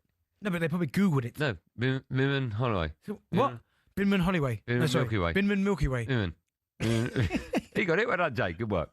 Right, time now for a new feature with Vauxhall. Each week we're celebrating the next generation of British sporting talent. Benty and I, we're going to debate who's got the potential to go all the way. Today we're talking about our mate, Jack Wilshere, because the new Luton Town gaffer joined us on Drive Live yesterday and told us he's been working hard to secure his first full-time manager's gig. You know, I had an amazing time at Arsenal. I've said openly, I quickly realised that I'm going to have to get to work on improving myself. You know, it doesn't. If you played the game, as we know, it doesn't make you a good coach. There's things that you have to learn, you have to practice, and there's some things that we've never done as players. So I did that, and I didn't want to take that step out of there until I was ready and felt I could make a difference in a first team. That was as a first team coach. It was a really good step. But yeah, and then of course getting the opportunity to lead the team. I always say, Benty, that you never know, right? Of course, my ambition was to be a first team coach, and then all of a sudden I was a head coach, and I was thrown into it. And there's a little bit of imposter syndrome, and what's it going to feel like? And I absolutely loved it. I felt completely comfortable. I'm convinced that we have enough to get out of this division. I think, of course, when you've been in the Premier League not so long ago, we want to speak about that, and we want to know. Like, the beautiful thing here as well is the squad. There's players who've been on that journey and they felt it and they know what it actually is. So listen, I need to understand all of the good stuff that was happening here and what that was, and it might have been lost a little bit along the way, which naturally can happen when you get relegated twice, which is obviously disappointing. But I need to capture that and try and add my own style to it, and try and get us back to competing where we should be. I sort of feel as though that's where clubs are going now with their managers. They're becoming a lot younger. Jack Wilshere is now the third youngest manager across the Premier League and EFL. Jack, our mate Jack, would you believe, because you feel like Jack's been in the game for a long, long time. Jack's only 33 years old. Yeah. Fabian Hertzler is 32 and Will Steele is 33. The two oldest, by the way, Ian Holloway, as I mentioned there, and David Moyes, they're both 62. So at just 33 years old, Jack has got such, fingers crossed, such a long managerial career ahead of him. Mm. How excited are you, firstly, to see him in that role? Because it's a big task, right? Yeah, because we both know how hard he's been working to get this opportunity. Done really well at Arsenal in the academy. Then got the opportunity at Norwich. And then briefly at the end of the season, when they parted ways with the manager, he got to step into the role. Of course, it didn't last there. But then I know that he's been applying for jobs and he's wanted to make sure that it was the right one for him. And the fact he's got this one now, I think it could be perfect for him. It's a tough gig, though, isn't it? Like, just being a manager, full stop. I know people are going to say, yeah, but the payout you get at the end of it, they're still proud individuals, managers. Yeah, someone like Jack doesn't need money, right? No, exactly. Well, a lot of them now don't need money because they get sacked and paid off. It's all about pride, yeah. Exactly. So, but I think for Jack, he'll look at this and go, right, it's about the... Like, I don't expect, and again, no disrespect to Luton Town, which is a great club by all accounts. I don't really know much about it, but certainly the people I've spoke to, Matt Bloomfield, obviously Faker Others is a big Luton fan. Curtis Davis, I think he came through there, big Luton connection, is that Jack doesn't see this job being the end of the road as such. Like, he's not a Luton for the next 10 years. Like, he's obviously going to use this job to kind of showcase his skills and how good he is, get Luton to a decent level, hopefully back in the Championship and then the Premier League. And then if he does that, bigger clubs will be after him. That's just fact, because we're all looking now for the next wave of coach, manager. Like, for so long, it was the same names. And no disrespect for these guys, because they were good. The Warnocks, the Allardyces. Curbs was a little bit before him. But, like, you know what I mean? The guys that would always get Redknapp, these guys, that type of manager. We're now looking for the new coaches. And the clubs are getting a bit younger. I mean, Brighton, again, with Hertzler, we obviously know that was no by accident, because they do all their homework way before they appoint anyone. But for Jack, I think it's huge for him. It's a huge opportunity at a really good club, and I think he'll attack it with both hands. What I think will be interesting, if you've got an ex-player like Jack, who they played under, what they take from those managers, and of course he played under one of the best ever in Arsene Wenger. Excuse me. If you went into management, who would be what manager would you base your style on? What would you take from which managers? Well, it's a hard one, because it looks to me certainly like a lot of coaches have tried to take Pep style, because everyone tries to play out from the back. And that came from Pep. So a lot of people have tried that. The goalkeepers playing out with their feet. Where would you take your inspiration from? Ruben Amorim. No, as in players you played under, managers you played under. No, I thought you meant like... As it... You nearly made me swear there. Yeah. That's how I'm looking at style. Managers I played under, I mean, Gerard Houllier was incredible. I mean, he just like... Would you remember things if you turned into a coach? Well, the reason I'm asking that, Jack, obviously, as I mentioned, under Arsene Wenger, he's worked with Mikel Arteta quite a lot as well. Yeah. So, you've got an ex-player like Jack coming into Luton with all this experience. Yeah, but Jack said it himself yesterday, because he played at a high level, and it was a high level that he played at, that doesn't necessarily make you a good coach. The amount of times we've seen top players try management and it just not work. I've always said the majority of great managers, weren't great players. I mean, Pep and Ancelotti probably being the exception. No, but then Jose. No, but if I say majority, there is no exception. No. What do you mean? Majority? Well, if I say the majority, you can chuck 2 or 3, but that doesn't counteract my argument. I'm giving you some examples. But then ones like... I would say the best managers, right? Let's take it Premier League.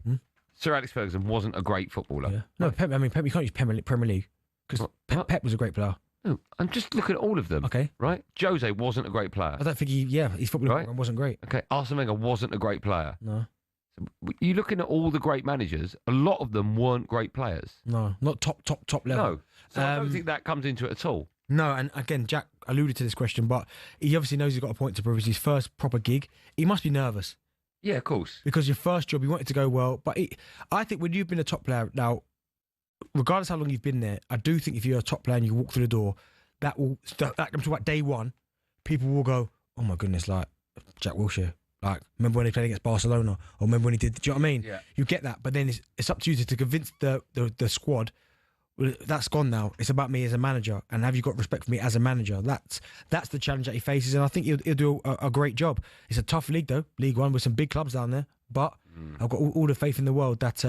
we hope he does. I think he will do. I think he will do. And I just feel he's going to the right club at the right time. They're sort of mid-table, only a few points off top 6. Yeah. It's early on in the season, so he can turn them into the team he wants to do, yeah. So it'd be interesting. Yeah, I hope so. I hope he does really well. Wish him well, yeah. That was all thanks to Vauxhall Vans. Explore the full range now.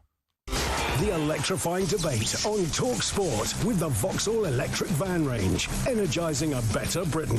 Search Vauxhall Vans to find out more. Still to come on Drive. We'll hear Andy Jacobs in his usual happy mood. I don't even like hamsters. No, I don't like hamsters either. We'll also be asking if Man United fans would take this man back. That is Marcus Rashford rolling back the years. Great question. And we'll be building up to Latvia against England live on talkSPORT. Come on, England. Come on, England. All that and loads more coming up the last part of, the last hour of our show. But when we come back, the best bits of the best bits of the best bits of talkSPORT ever.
You are listening to Drive on talkSPORT. It's me, Andy Goldstein. Bent is here. Still to come, we'll be asking if Man United need to do everything they can to make Thomas Tuchel their next manager. Blimey. Just quickly, Robert Lewandowski could miss El Clasico later this month through injury. And UEFA will hold a major review of international qualifiers as they fear fans and broadcasters are losing interest. Well, we are. We really are. Time now for this. Yes. Time for something you're not losing interest in, the best of talkSPORT and Friends, where we run you through some of the recent highlight moments from across talkSPORT and our sister stations. Let's kick things off with the midnight train to madness on last night's Sports Bar, or the Smallnings, I think you'll find. Lee, the Liverpool fan, called in to Jason Cundy and Jermaine Pennant to ask if he should be honest with his wife and tell her he's bought a pub. Tell the wife, I'm going down to the pub to see, the boys and having a few pints. I will see you later on this evening. She doesn't have to know that you own it. And buy her few gifts here and there. She's going to go, where's this extra money coming from, Lee? Sorry, what do you do for a living? Doing overtime. I'm working now. I'm delivering milk. So how are you going to do the two? She's going to say, why aren't you out delivering milk? What are you going to say to that? Well, I don't know. I don't think thought that one through. No, it's not at all. What do you make of that advice? To be honest, they bought a pub. But it sounds a bit random, that. Yeah, maybe he's playing Monopoly or something. Yeah, maybe. And what's the biggest impulse purchase you've ever made? You went out, you saw it, you went, I'll have it. That's 20 grand. I don't care, I'll have it. Probably not a motorbike, the Can-Am Spider trike. Oh, two at the front, one at the back. Yeah, but this was like so I've had two, but the first one was an impulse buy because I saw someone driving one. I've seen it. You look like Batman. And then I Googled it, and it was in Walthamstow. Oh, yeah, I know Walthamstow. Yes, right? I was in central London. Yeah. No, I wasn't. I was in Birmingham. Yeah. And I went, oh my goodness, next day down there. Like, it was like, we've only got this car. Yeah, I'll take it. How much was it? I think it was about 15, I think. Is that what they are? Yeah, they're not that expensive. Well, they're expensive. It's a lot of money, but yeah. I love the way you feel. And then drove it back to Birmingham. You did it? Yeah. Yeah, drove it back to Birmingham. Yeah. Did you really? It was a blue one. You can drive a motorbike then, right? Yeah, because it's 3 wheels. It's not. They don't need a special license. I know, but had you driven a motorbike before? No. So I said to the guy, just give me. What, and it's the throttle? Yes, the throttle. So if you hit it too heavy, front two come up? Look, it'd be hard to do that, but it was, honestly. You went all the way from Walthamstow to Birmingham? Yeah. Train to central London. How long that? You must have been bricking it. Yeah. On the way back I was, yeah. Because you don't understand. When you're on a... No, I do understand it. That's why I've never done it. The wind, man. When you get up the motorway. What were you wearing? Like, I bought like a jumper, thermal jumper. Like, I got all like a bit like jumpers. And he gave you the crash of it? I had to buy that as well. That's unbelievable. Yeah. That's a great answer to that question.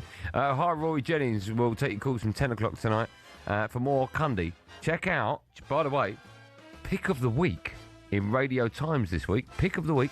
21 minutes to go. The podcast will be in Cundy. Pick of the Week, the Radio Times. Let me tell you, that's not like one of them things that we've done. We have no affiliation with them. Pick of the Week, Radio Times. Goldstein and Cundy's 21 minutes to go podcast. Download it. Find out what all the fuss is about. Finished? Over to you. Over to this afternoon's Hawksby and Jacobs, where Andy had slightly irrational phobia. But there was a rat on the pitch. You've got a thing about I don't like rats. Oh, who does? That's my thing. No, your snakes, I'm fine with that.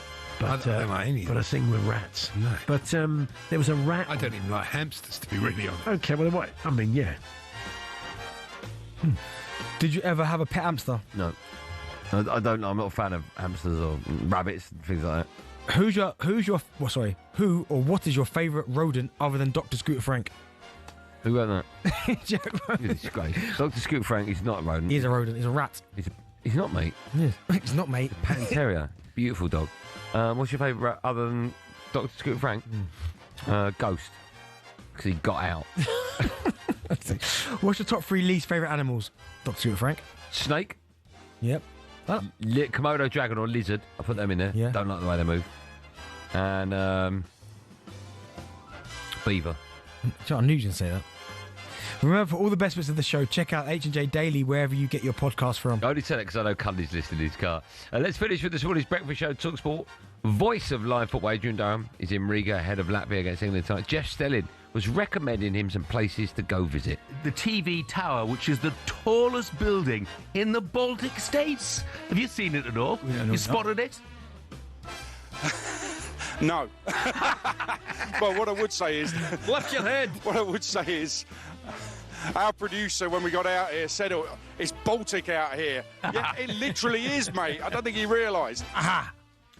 What's the site that everyone should see? The Burj Khalifa in Dubai is incredible. Oh. It's massive. See, that's no, sorry, forget that. Okay. Christ the Redeemer, Brazil. Have you been there? Yeah, been up there. Big, innit? Yeah, incredible. But what a view when you're up there. And what I liked about it when I went to Brazil is that you can see it from everywhere. You know, there was something like, I might have got this wrong, a smaller version of that somewhere in Portugal. Do you know that? Is it in Lisbon? I've seen it. Seen what? In Lisbon, there's a smaller version of that. And Christ the Redeemer? Yeah, I've seen it. And I didn't know there's a smaller version of the Golden Gate Bridge. In Lisbon, same place. I must have seen that as well then. Oh, nice. Okay. Yeah, but a bit geography information for you there. Nice. I don't know what I'm supposed to do with that information, but go on. Store it. Okay. I'll write it down, actually. So what is it again? The Golden State? Who? I think that is quite interesting, actually. What? Okay, right. So, copycat of, what's it called again? Christ the Redeemer? He's asking for anything. Who would make the best tour guide at talkSPORT? The best tour guide at talkSPORT would be probably... I'm going to say the Moose, because he's been everywhere with talkSPORT. Yeah. Adrian won't be bad. Adrian Durham. He'd be good. Yeah. He knows his stuff. The Breakfast Show returns at 6 a.m. tomorrow. Big Alan Brazil, Super Ali McCoy. And, of course, Adrian will bring you live commentary of Latvia against England straight after us tonight. And, of course, you can find all our shows on the talkSPORT app, where you can swipe between talkSPORT and talkSPORT 2 and all of our other sister stations, so you never miss a moment. And, of course... Hello? Moose? Oh, hello. Moose, I've got an hour left. I'll speak to you after the show. No worries. Okay, mate. Don't forget to download 21 minutes to go. Is that on the read, is it? Pick of the week, says the Radio Times. A podcast amongst podcasts. 21 minutes to go. We're still going, are we? Okay. Yeah, no, when we come back, we're talking about England. We're looking forward to the game tonight. All right? Are you looking forward to the game tonight? Yeah, I mean, these games never tell us anything, do they? No, not really.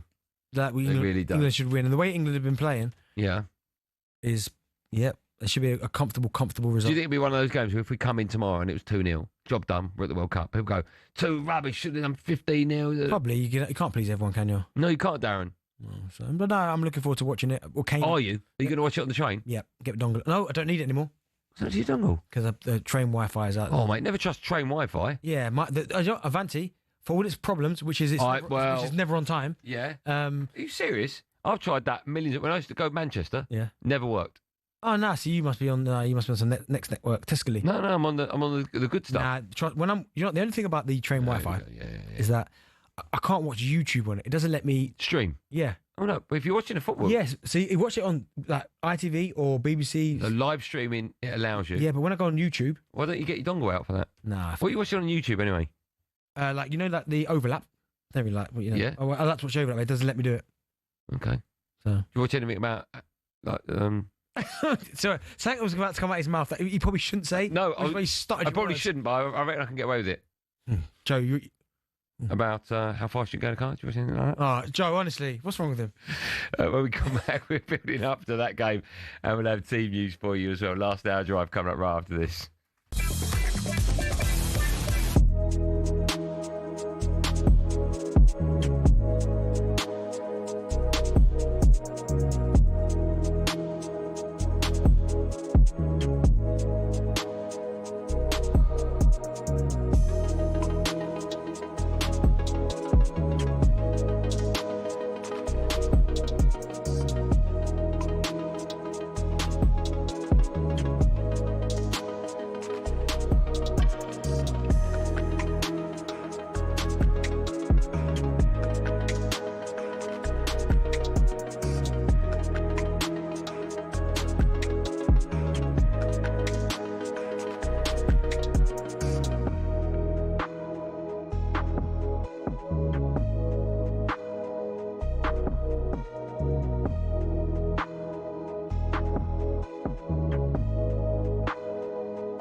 Tonight might be the night England book their tickets to the World Cup next summer.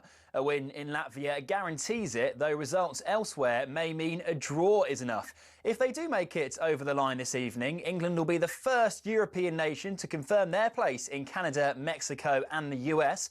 But Thomas Tuchel says the side have to respect the situation and opponents tonight, though. It's a away match in a World Cup qualifier, and we can with the result from Albania and Serbia, we can qualify tomorrow, and we want to do it with a win. That's extra motivation, of course. Now, it's all well and good the current team is firing, but what about when other key players are back? Will the likes of Phil Foden, Cole Palmer or, more pressingly, Jude Bellingham get in?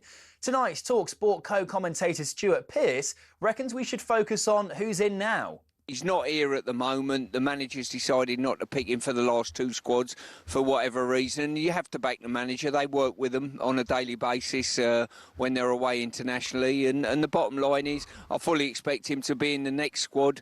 Now, Belgium weren't the only invaders in Cardiff last night. The World Cup qualifier was interrupted when a rat ran onto the pitch before disappearing behind the VAR monitor, never to be seen again. Officials at the Cardiff City Stadium insist their pest control policies are appropriate. Now, it looks like former Rangers defender Kevin Muscat is the new favourite to be the club's new manager.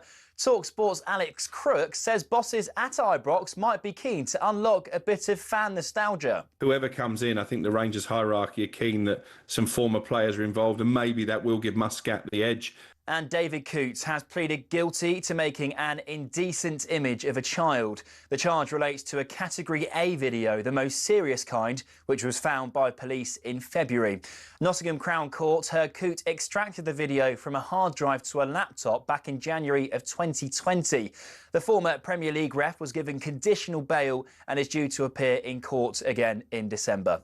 Get all of today's top stories, as always, at talksport.com.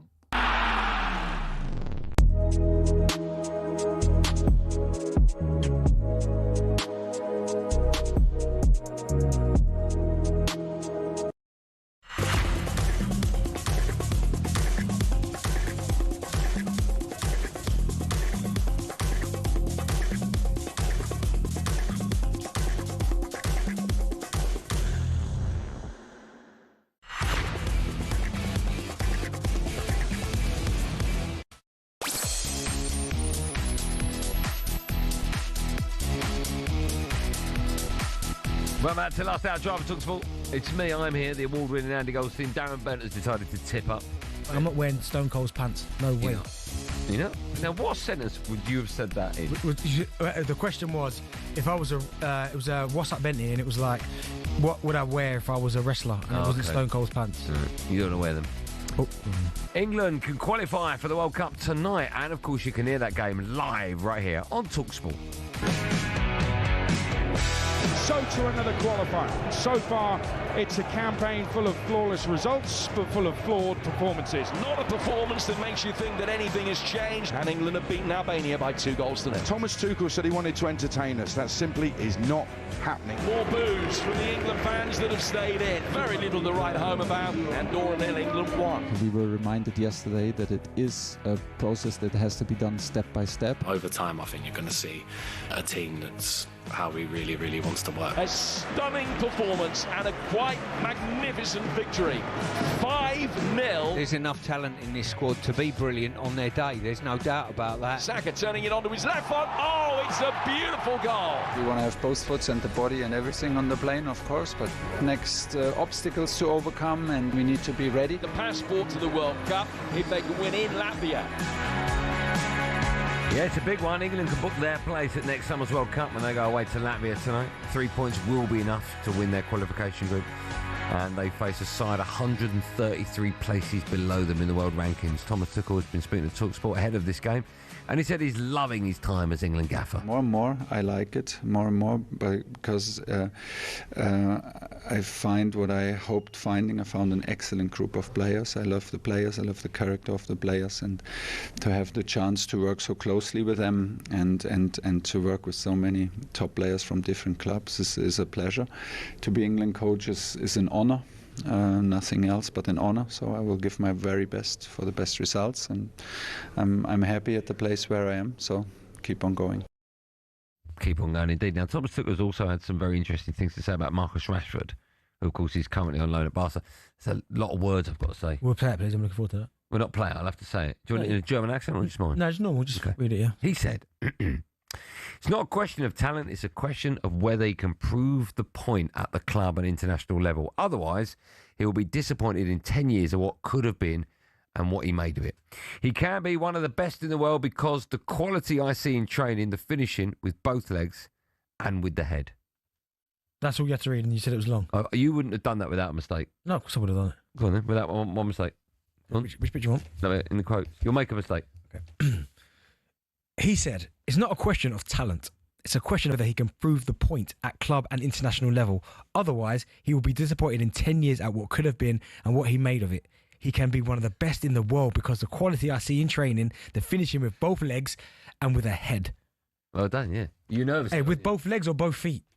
What? With both legs and with the head? Yeah. Do you agree with what he's had to say? What we both said, he said? The ability's there. We know how good Rashford can be, but at some point we can't just keep going back to... Would you remember that season after the World Cup when he scored the 30 goals in 22-23 season? Well, it was after Christmas, wasn't it? Yeah. The second part of the season. That's where he was unstoppable. That's been his best season to date. I mean, he felt like he was unstoppable. He was scoring every single week, and we haven't seen anywhere near that Rashford since then. So I understand what it means in terms of, like, opportunity wasted, because I mean, what he's not. We look at Marcus Rashford and we still think, oh, he's young. When he's 27 years old, that's your pomp, right? He was actually 28 at the end of this month. So, you don't want to look back and go, oh my God, I had that period there where I could have been maybe done a little bit more. But I mean, he's at Barcelona on loan. By all accounts, he's doing okay. He's doing all right.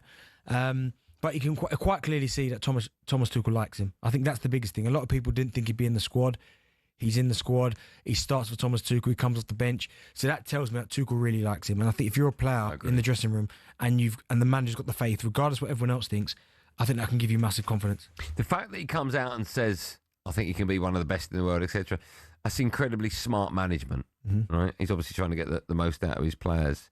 I do think that works. You must have had managers that do and don't do that at club level. Or even international level. Do you know what, right? Tim Sherwood has always been... he always said something and it always stuck with me and it made me laugh. Where was that at? No, he wasn't my coach, but obviously I've worked with him so many times, and he was at Tottenham, he was at Villa, but he said something to me when we was having a conversation before, that sometimes as a manager, you have to tell players things that maybe you don't even believe, but just to get the best out of them. So even if you don't think that what you're telling them is true and you know it's not true, just to get the best out of them, you have to tell them that to kind of give them that little bit of confidence, and that's always stuck. Now that might be Thomas Tuchel being a little bit like, do you know what?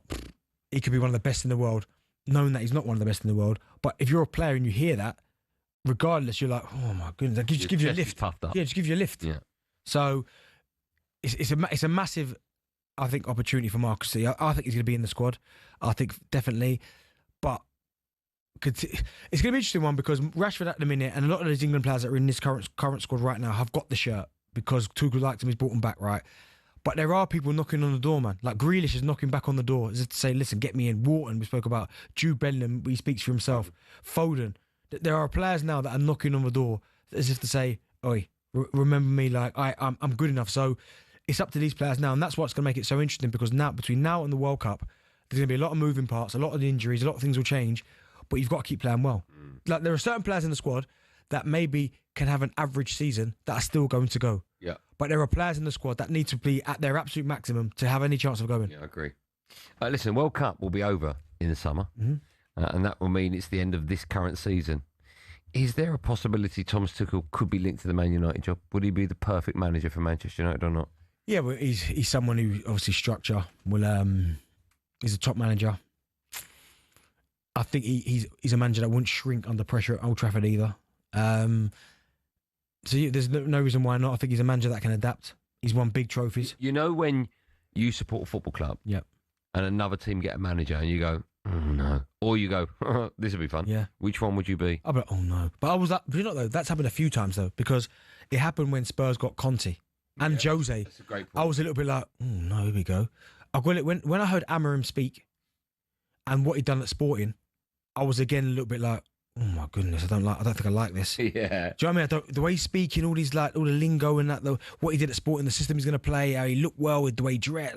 I did think to myself, oh my goodness, I don't like the way this is going here. But then, obviously, ultimately, it hasn't worked, so it can do. But then I'm sure there are going to be managers out there where you go, who's this fella? And then all of a sudden they end up being a superstar. Yeah. Here's a question for you, and we'll lead with this one: 03717223334. Because when Joe, our producer, asked me this in the meeting, I was a bit like, I don't know how to answer this one. Do you think United fans would like to see Thomas Tuchel at Man United, and if he is back, Marcus Rashford? Depends what version you're getting of Rashford. I think Tuchel under yes. Thomas Tuchel, under Tuchel, and what they've seen for England, probably yes. But that's the problem you have. You don't know what Rashford you're getting. I mean, for so many seasons now, like the season after he hit the 30, he scored 8.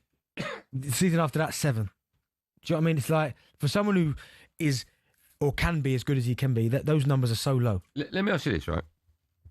We both think he's got something, right? Who? Marcus Rashford. Yeah. He can be a great player. Yeah. Horrible to defend. Mm-hmm. He's got so much pace. He's horrible to defend, but it depends what Rashford you get. Okay, this is what I was going to... Why are we seeing such a different Marcus Rashford? Yeah, but are we?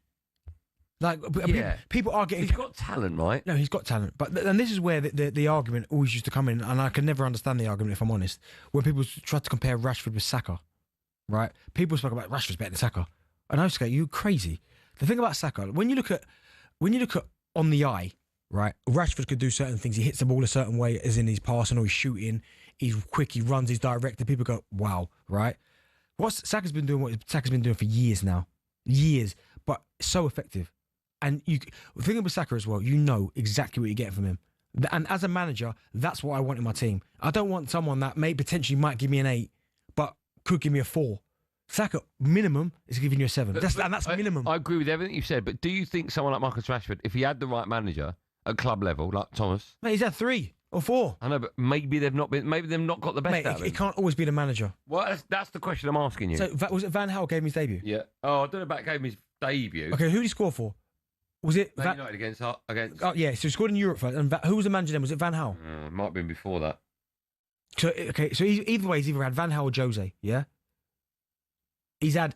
Hold on. How old is he? 28? 27. Right. I'm sure it's Van Gaal. Did he make his debut when he was 17, 10 years ago? Would have been, yeah. Van Gaal? Yeah, it would have been. But either way, after Moyes, Van Gaal, potentially. If it's not Van Gaal, it's Jose. So there's one. Yeah. He's had Ollie. He's had Ralph Rangnick briefly. Yeah. He's had Ten Hag. Now he's got Amarin. It can't always be their fault. At some point as a player, you have to go, maybe it's me. Yeah. You can't have... But I agree with everything. But if it's happening at Barca and it's happening in England, then what does that tell you? Yeah, but is it happening at Barca? He's doing okay at Barca. So. Yeah, but loving him over there. Yeah, but small sample size. Oh. Okay, but if it is, and he's doing it for England... Yeah, but every new player, when you go to a new club, you have that bounce because you want to impress the new more fan so base. at Barca, yeah. Do you know what I mean? You have to prove it there. They won't accept average. Do you pick him on the left for England? No, right now it would be Grealish. That'd be my pick. You pick him Grealish first, or even Anthony Gordon's been good, but again he's someone who I like, but his numbers just don't stack up. Okay. Listen, we're taking your calls, United fans and football fans. I'm guessing it's more United fans. Would you like to see Thomas Tuchel in the dugout next season? And would you like to see Marcus Rashford back at the club at any stage? Great question. 03717223344. Dial that first. You'll be next. Live and Drive on talkSPORT.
You are listening to Drive with me, Andy Goldstein Darren Bent is alongside still to come. We'll be getting team news from Latvia against England. A game you can hear live on talkSPORT. Reminder, of course, after that you can have your sound of Sports Bar from 10. Just quickly, Man United and Palace are both interested in Joe Bellingham, who is struggling for minutes at Dortmund. And Jean-Philippe Mateta scored his first France goal in a 2-2 draw away at Iceland last night. You got something to say? No, I'll wait for the next break for Jack to play my music. Oh, yeah, well, No, but we'll do it later. Okay. Yeah.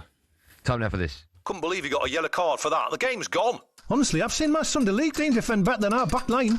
Welcome to Sorry, not that. Moany fans on talkSPORT with Paddy Power. Yeah, earlier on we heard from Aaron Nolan from our friends at Paddy Power for this week's Moany fans. His moan of the week was about Ange Postecoglou and his track record. Well, Benji and I were going to see if we can outmoan the moaner with our complaints of the week, and we've got 30 seconds each to vent. Yep. Producer Joe will decide who's won and who's eclipsed Paddy's moaner in chief. Would you like to go first? I would, yeah. You want to go first? Yeah, I'll go first. Why is that? Okay, I'm on the way. So, yeah, my only moan is, listen, I'm a bit torn, but 48 teams now in the World Cup, potentially at some point could be 64. It has been 32. I just think there's too many teams now. Now, I love the fact that we're going to see teams in the World Cup that we've never seen before, like Cape Verde, congratulations, Faroe Isles potentially. But we want quality, right, over quantity. And I think, yes, you've earned the right to get there, but they're making it easier for teams to qualify. And also, how long is this tournament going to go on for? When you talk about eventually 64 teams at some point, it's not enough. You took that really serious. Yeah, it's true, don't it? Why do you take it so serious? It's not like you. You want to win. You never beat me at this. I have. Never beat me. Well, go on, and just start it, Jack, like you did for mine. Jack. No warning. My moan of the week is a simple one. And I hope Joe's, by the way, he's looking exceptional today, agrees with me. And it's quite simple. I know. It's quite simple. It's international football. Kills Premier League football. I can't stand it. Absolutely nothing to talk about. It's literally 2 weeks without football. All right, then we have one friendly and one game we're going to smash Latvia in. Absolutely pointless. Get rid of the friendlies for a start. Get rid of them. That's why we've got Nations League. Put the qualifiers, do them all in 1 month. All the qualifiers in 1 month. Done. Then it doesn't ruin the Premier League. Okay. That's unbelievable. Joe, I've won that now, Joe. Cheers. Joe. Give me a thumbs up. Joe. Who's won that? Me. Yeah, thank you, Benty. Thank you. Me. No, he's not. So Andy wins again. There you go. That's Paddy's Moany fans for today. 18+. Gambleway.org. Moany fans on talkSPORT with Paddy Power. You can. Should we go to the phone lines? Yeah, what? I mean, well, I don't know what's happening. I don't know what's happening. No, what's the topic, though? Well, the topic is Rashford, but they're all, are they ready to go or what? I don't know what's happening. So I'll read out text quickly. Someone's put in. Oh, hold on. Stop what you're doing. Team news is in. Latvia v England. Jim Proudfoot can tell us more. Evening, Jim. Yeah, Andy, a very good evening to you. Well, there are 2 changes to the England side that beat Wales on Thursday. Harry Kane returns up front. He's the 5th player to reach 110 caps for England. Captain's fit again, having missed the Welsh game as a precaution. He comes in for Ollie Watkins. He picked up that knock at Wembley. The other changes at the back. Mark Gahey is rested. Miles Lewis-Skelly comes in at left back. So Jed Spence switches to the right, with Ezri Konsa moving back to centre-half. So England lineup, Pickford in goal, Spence, Konsa, Stones and Lewis-Skelly.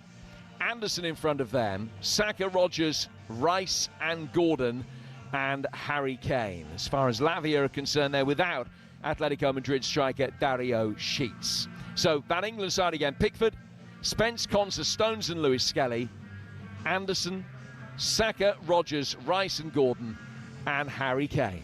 And Stuart Pearce is alongside me here in Riga for a 7:45 kickoff here on talkSPORT. Cool, well, thanks for that, Jim. We'll cross over to Adrian Diamond in about 8 minutes time to get his view on that. What do you make of it? It looks quite strong. Well, it is a strong team, right? Yeah, I like the fact he's not changed too much. I thought Harry Kane would come back in. He's going to have to. He very rarely misses. Yeah. Spence playing it right back. What do you make of that? Yeah, I like that. Lewis-Skelly coming in as well. I think the fullback areas are going to be really, really interesting because you've got the likes of Reece James, which I think Thomas Tuchel, that's his favoured right back. He'll play because he's done so well for him under there. Lewis-Skelly, not really playing at Arsenal, but seems to be one of England's first choice. Spence, I think that's what's in his favour, is that he can play either. Yeah, that helps him. Yeah, Trippier used to do that. Trippier did it for so long. Yeah. So, yeah, I like the team, but I like the fact that Elliot Anderson's starting again because he deserved it. Anderson, Rice and Rodgers, I like that little bit down the middle. So I told you, these players have got the shirt in a minute. Yeah. Live commentary of that game, of course, build-up begins when we come off at 7, then the boys on the sports will take your calls from 10 on the back of it. We're taking your calls now on the subject of the England manager, Thomas Tuchel, when his reign is over, and Marcus Rashford. Would you like to see both of them, or one of them, at Manchester United anytime soon? Henry is a United fan. Henry? Evening, chaps. How are we? I'm good, man. How are you today? You well? I'm good. It's been a good few years, and I've actually come full circle on this one, Andy. So I spoke to you on the sports bar at Rashford's debut when he played Midtjylland. I called you on the way back from the game that night. Okay. So you pricked my interest when it was coming up. A happy Marcus Rashford, Manchester boy. I think most United fans, a very good majority of United fans, would love to see him back. I think the story with Rashford has ended at United, which is a shame. But if he was happy and he wanted it, he'd be welcomed back with open arms. Tuchel is an absolute no-brainer. I don't think we're going to make a move on Amorim in the next, at least till the end of this season. So potentially see what happens there. But if it was an option to be Tuchel, absolute no-brainer. He'd be a fantastic fit at Man United. Henry, you got a choice: Tuchel or Glasner?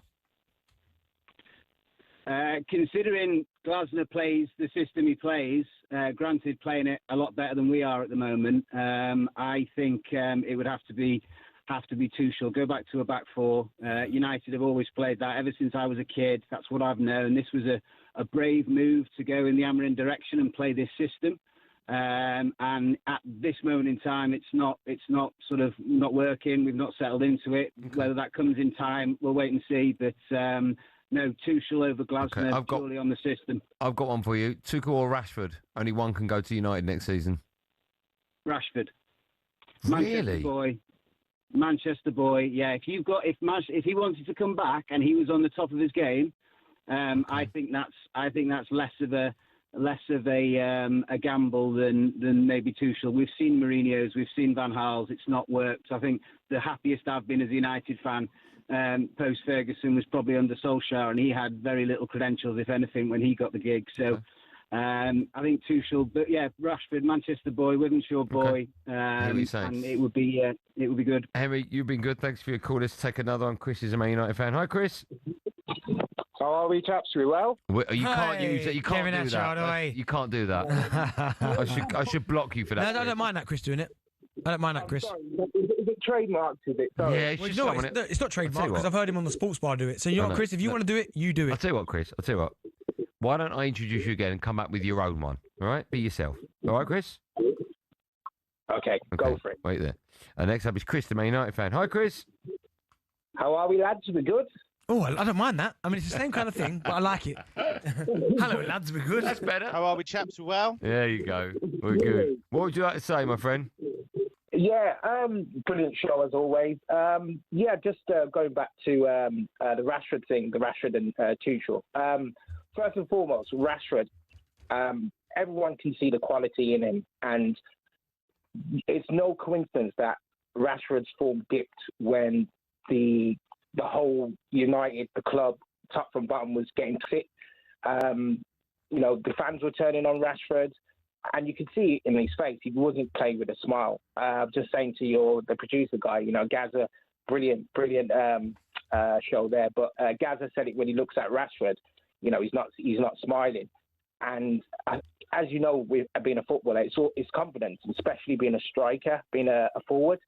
You feed off confidence, and Rashford was getting a hard time from the United fans, and he just wanted to get out. And now he's got out. There's no coincidence that he's turned it on in Barcelona. When Barcelona played Newcastle and the camera was on him after the game, the guy had a massive smile on his face, and I haven't seen that on his face for ages. So I think, you don't lose quality overnight. Rashford has got that quality. The skills that he has, he's quick, both feet, how he strikes the ball. I think the formation that we were playing at the moment just doesn't suit him. So definitely, going to the question, definitely have both of them, Tuchel and Rashford back. All right, good call. 100%.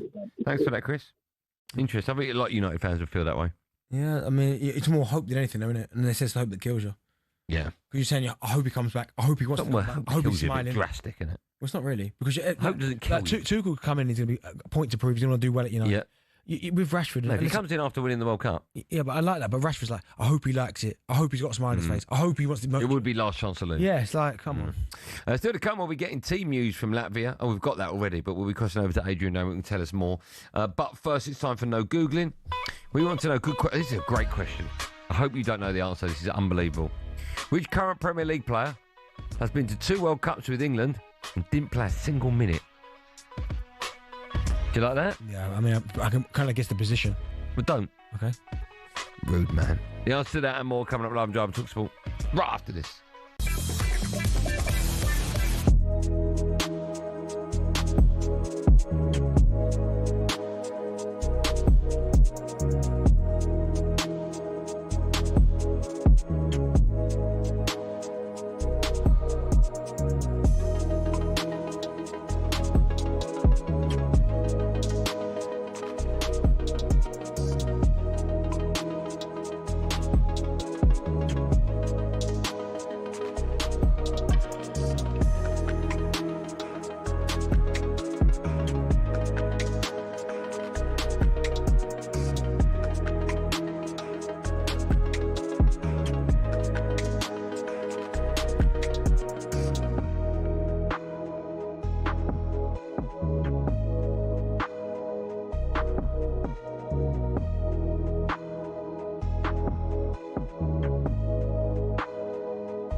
Tonight might be the night England book their tickets to the World Cup next summer.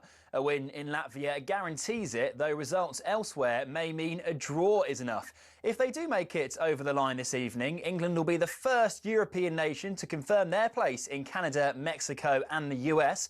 But Thomas Tuchel says the side have to respect the situation and opponents tonight, though. It's a away match in a World Cup qualifier, and we can with the result from Albania and Serbia, we can qualify tomorrow, and we want to do it with a win. That's extra motivation, of course. Now, it looks like former Rangers defender Kevin Muscat is the new favourite to be the club's new manager. talkSPORT's Alex Crook says bosses at Ibrox might be keen to unlock a bit of fan nostalgia. Whoever comes in, I think the Rangers hierarchy are keen that some former players are involved, and maybe that will give Muscat the edge. And David Coots has pleaded guilty to making an indecent image of a child. The charge relates to a Category A video, the most serious kind, which was found by police in February. Nottingham Crown Court heard Coote extracted the video from a hard drive to a laptop back in January of 2020. The former Premier League ref was given conditional bail and is due to appear in court again in December. Get all of today's top stories, as always, at talksport.com.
this is Drive on talkSPORT. That's off there, right? What's it? Yeah, D'Angelo. Listen. Yeah, God rest his soul. Obviously, he just passed away. R&B singer D'Angelo. Very sad. I think he had a battle with cancer, is what I read earlier. But no, yeah, this is one of his tunes, Brown Sugar. I've not heard it. I mean, my music knowledge is terrible now. Set up a bit. This album, Brown Sugar, incredible. I should go to this next year. Yeah, it's a bit of you as well. It's nice. It's like soulful. It's like lounge music. But yeah, shout out D'Angelo, man. I'll listen on my home. I gotta behave. Before the break, I asked a great question. Which current Premier League player has been to 2 World Cups with England, didn't play a single minute? Nick Pope? So annoying. Is it? Yeah. Yeah, it's got a great clue. It was always going to be a goalkeeper. I had a good clue. Skipping rope. Follow us at 7 Adrian Namo's live coverage of Latvia against England, which of course could see England qualify for the World Cup. Would you, Adam and Eve? Adrian joins us live from Riga to look ahead to that game now. Adrian, good evening. Andy, Darren, how you doing? Pleasure to be on your show. It's a pleasure to have you on our show. It's very weird, Adrian saying that. Not now, it's not. It's mine. It still feels a bit weird. No, it's not. Adrian did it for like 35 years. Yeah, but Aid knows that. It's gone now. It's gone now. How long? It's gone. It's Andy's show. Felt like it sometimes, Aid. Right, listen, before we talk about England, what's Riga like? Because we saw a little still of it earlier on the screen, and Bentley looked at me and went, doesn't look too good. Yeah, the stadium looked a bit... Well, do you mean the stadium? Yeah. Well, the city itself is fantastic. Yeah, of course. It's one of the best European cities, no doubt. It's very chilly here, by the way. But, yeah, the stadium's really weird. I've just sent on WhatsApp a picture to Benty of the stadium. It's basically half a stadium. So we're in the main stand, and there's open seating away to my right and to my left, but it only goes around halfway behind the goal, both sides. Opposite me is just a row of trees. Oh, I'm looking at it now. How weird. Yeah, I mean, it is really weird. But basically, the backstory is they've been wanting a proper national football stadium for years. They haven't got one in Latvia. They're still campaigning for it. And this is what they have to play in. It's a multi-purpose. There's a stadium, there's an athletics track. There's loads of stuff goes on here, but it's not a purpose-built football stadium, which is what they want. So that's where the game is tonight, England's first visit to Latvia. This is the team England are taking on. I think they're 133 in the world. And England, if we win this, we qualify for the World Cup. And I've seen the team. It's incredibly strong. I mean, I know sometimes we're guilty of coming in the morning after, the night before and going, should have been 10, but I expect a goal fest tonight, don't you? I think you can't argue with that. The only thing I would say is that Andorra made life very difficult for England in both games, actually, at Wembley and there. We've got the job done, beat them both times, but I think that Latvia will be aiming to do that. England should be far too good for Latvia tonight. I think that it's a stupid thing to say because it's so obvious. The player for player, we're way better. And I think that the key is probably an early goal and then England settling in, playing a bit of good football. I mean, the first 20 minutes, first half hour against Wales was sensational. The game in Serbia, they were in disarray, Serbia. We must remember that. But they played really well, England. So a repeat of that would be nice. Thomas Tuchel's already said this evening, actually, pre-game, that he wants to get over the line, get to the World Cup and do it in style. Wants to do that tonight. So I'm just pleased Kane's back and maybe he'll bang in the goals to ensure that England do it in style. Hey, I know there's still a long way to go to the World Cup, and also as well there are some big players that are not in the squad, right? And we were speaking about it earlier. The likes of the more cost players like Morgan Rogers, who's maybe not a nailed starter, Elliot Anderson, maybe even Lewis Skelly, Jed Spence. Do you think that these players currently, as we stand, have got the shirt? Because they seem to be playing a lot under Thomas Tuchel. Elliot Anderson starts a lot. Do you think it's their position to lose now, or do you think there's still going to be a load of moving parts? I think Thomas Tuchel loves Elliot Anderson. He called him the full package. So as long as he's fit, I think he's in the England team. I don't think many of us would have said that a year ago. And I'm looking at those players that are out, and there's some big boys that are out. Jude Bellingham, I think, is a different case because he's been injured. He's only just come back. So I think it made sense for him to take some time off this month. I'll be fascinated by next month's squad that Thomas Tuchel picks.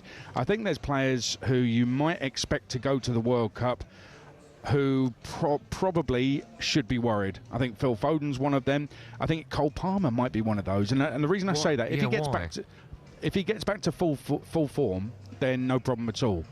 But if his form is a little bit, remember sort of February, March time, his form wasn't great, was it? If he's in that kind of form, I don't think it's a I don't think it's a no-brainer because there's so many attacking players that England have got. Gordon and Saka seem to have the shirt at the moment.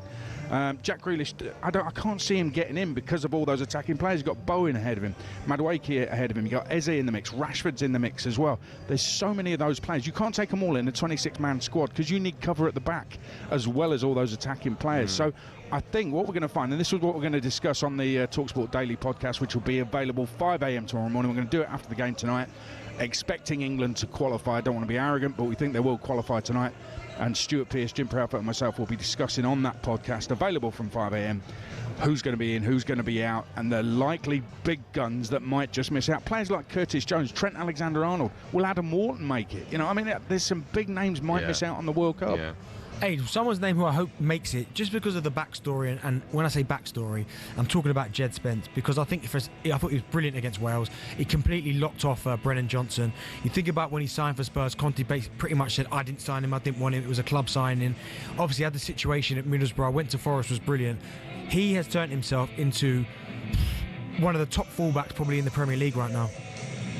Yeah, he has. I mean, a fullback's really interesting. I mentioned this on the breakfast show this morning. I think the fullback spots in the final World Cup squad are still there for the taking. Reece James has obviously got to stay fit. I think he will be in there. Livramento gets fit. He can play both sides. Dan Burn can play centre-half and left-back. Might be a take. Miles Lewis-Skelly is interesting because I think Thomas Tuchel likes him, but he's not starting for Arsenal. No. I think he started at Port Vale in the League Cup. He started one Champions League game as well. So that's going to be an interesting one for Miles Lewis-Skelly going forward. But Jed Spence, you're right, he can play both sides, and he doesn't look out of place in either. So, and I think that's going to be a big thing. And Tuchel trusts him, you know, and I don't think certainly not had a manager at this level trust him. And I think it's a big thing for Jed Spence. He seems to be a confidence player. If you've got a big-name manager for England who trusts him, I think he will return that faith, and I think that's a beautiful thing. I think he's a really good footballer. I'm with you, Bentley. Yeah. Latvia against England live on talkSPORT buildup begins with you, Adrian, when we come off air in 90 minutes' time. I'll ask you last, Benny, what will the score be? I'm going to say 3-0 to England. Okay. And I think Harry Kane right now, his form is absolutely incredible. So I'm going to say he gets a brace. Okay. I'm going 6-0 England. Hat-trick Harry Kane. What are you going, Aid? I'm going 4-0 England, hat-trick Harry Kane as well. And just a quick mention, we will talk about Jordan Pickford tonight because he's broken that clean sheet record. Yep. But honestly, guys, he's broken Gordon Banks' clean sheet record. Have a look at the team's Banks he faced and have a look at the team's Pickford's face in his clean sheet record. I mean, it's... Well, four of the 7 that Banks had were in the World Cup '66. So, wow. Yeah, it's a joke, really. You know, I know, but that's not his the fault, undisputed number 1. No, of course not. No, of course not. But it's, I mean, to say he's broken Banks' record, I mean, you need to put some detail on that. So we'll have a discussion about it. He's England's undisputed number 1, no question. That'd be interesting. Aid, always an honour and a pleasure. Thanks for coming on, pal. Cheers, Aid. Have a nice night. Love it. Cheers. I bet it's cold there. Yeah, I bet it's freezing. The stadium is weird, though, isn't it? Yeah. You sort of weird. One whole, I mean, you showed me the picture, but one whole side of that stadium trees. Is just trees, like a forest, effectively. Yeah. Do you know? Sorry, I know, Joe, we've got to go to break. No, we don't. Another weird stadium, but it's a weird stadium, but beautiful, right? Portman Road. No, I've seen it. No, listen, at least our roof is attached, right? Braga. You've been there? No. Right, so I've played there before pre-season. Behind one end of the stadium. Is it a car park? No. Is it one end's a car park? Yeah. The other end is just a big rock. What? Right. Really? I promise you. Look at this. How big's that rock? You'll see it. I'm just getting a picture of him now. Look at this picture behind the goal. This works on radio. Yeah. Look, so that's a big rock. Yeah, like a big mountain. Yeah. But like, how weird's that? It's like you're in a valley. Like in a valley. Like we went there pre-season, Aston Villa. How many times you hit that rock? If I hit the rock from there, I mean that takes some doing that. Because look how far it is from behind the goal. But that's why I asked the question. What are you trying to say? 3 or 4? No, a couple of times. Right, last night Cape Verde became the second smallest nation ever to qualify for the World Cup after a 3-0 win at home to their opponents. No, I want to hear it. You fly the ship. You fly this plane. Eswatini. First bang on, thank you. With a population of just under how many? Cape Verde, how many people live there? 10,000. What are you talking about? 4,000. What? 525,000. Okay, 4,000. They have finished top of their qualifying group ahead of Giants Cameroon. That's an unbelievable. That's massive. That. Yeah. And next year's tournament, of course, you alluded to this earlier. First ever to expand to 48 teams. It was a brilliant moment for Cape Verde, of course, but there is concern about the quality of some of the games next year. Uzbekistan also qualified. The Faroe Islands, they're in with a chance as well. Are you actually going to sit down and watch these matches? Yeah, World Cup football. It's like the Olympics. I have to watch everything. This is a World Cup as well. It's not good, though. It is good. Again, do you know what? I don't want to see any... You're going to see any? I don't want to see people the competitions get watered down, like the Champions League. There's Cape Verde playing Uzbekistan. I know, but I think... Faroe Islands against... I get it, but it's nice to see teams that we don't usually see. No, it's not. No, it's good for their nation. Yeah, stuff there, no. Wasn't so much to us. No, repeat that, please. Stuff there. It's the World Cup. No. I need the whole sentence clearly. Darren Bent said No. Cape Verde have just done something incredible. It's good for the nation. I don't care about other people's nations. I care about a decent competition. Nah. You ain't getting it with Cape Verde against... I get that, but I like the fact that they've managed to qualify. But when we see these teams in friendlies, we go, what's the point of that? I know. But World Cup's a bit different. They bring their fans. The fans get a nice day-out competition. I see that. Oh, that's beautiful. But that's from a heart over head. If you're talking for me as a football purist, I want to see the best teams. Yeah. I want the best competition. You love the World Cup, do you? Oh my goodness gracious me! I told you the other day. Favourite thing on the planet? Yeah, I was going down a rabbit hole the other day. I'm just watching pure old videos. I've got an idea, Joe. Why don't we do once a week from now, because we're getting up to it? World Cup chat. Darren Bent's World Cup take, and you can bring anything to the table. Like I was looking at the '70 Brazil team, or 1994, whatever you want, or the Brazil '82 team, whatever the greatest team never to win it. Okay, they had some players. 82, yeah. Oh my goodness, Socrates and them boys. Okay, we'll go with Zico. Socrates.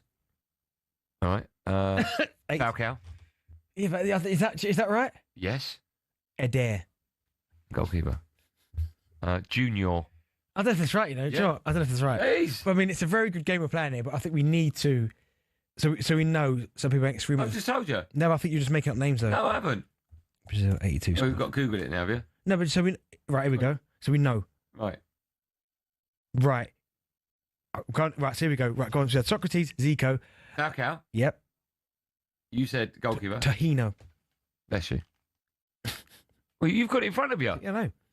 Was my one there, Junior? Junior was in there. There you go. Thank you. Zico. Oh, hold on. I don't think he was in there. He was. Yeah, he was on the subs bench. Yeah.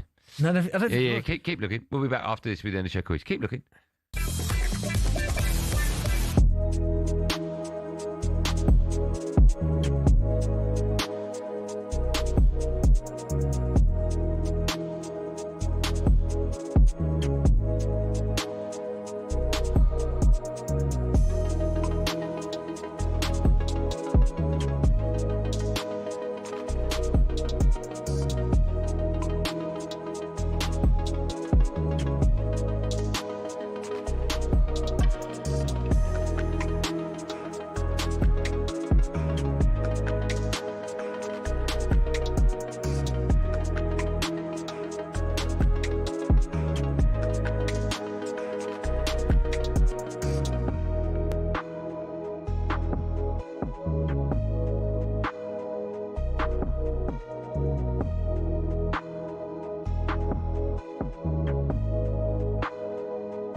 Tuning off. You're listening to Drive on talkSPORT. Me, Andy Goldstein Bent is here. From us at 7. The GOAT, Adrian Darren, hosts live coverage of Latvia against England, which of course could see England qualify for the World Cup. And remember, straight after the final whistle, you can get your calls into the sports bar from 10 p.m. tonight. Now, that loud bang is me throwing the iPad to Billy, who's just walked into the studio. Hello. All right, well, Billy, how's your day been? Yeah, good, you? Jack, maybe. Jack. Get in. Jack. How are you, Billy? Yeah, really good. How are you? I'm good, thanks. That's good. There was a video of 2 young kids playing darts in the youth.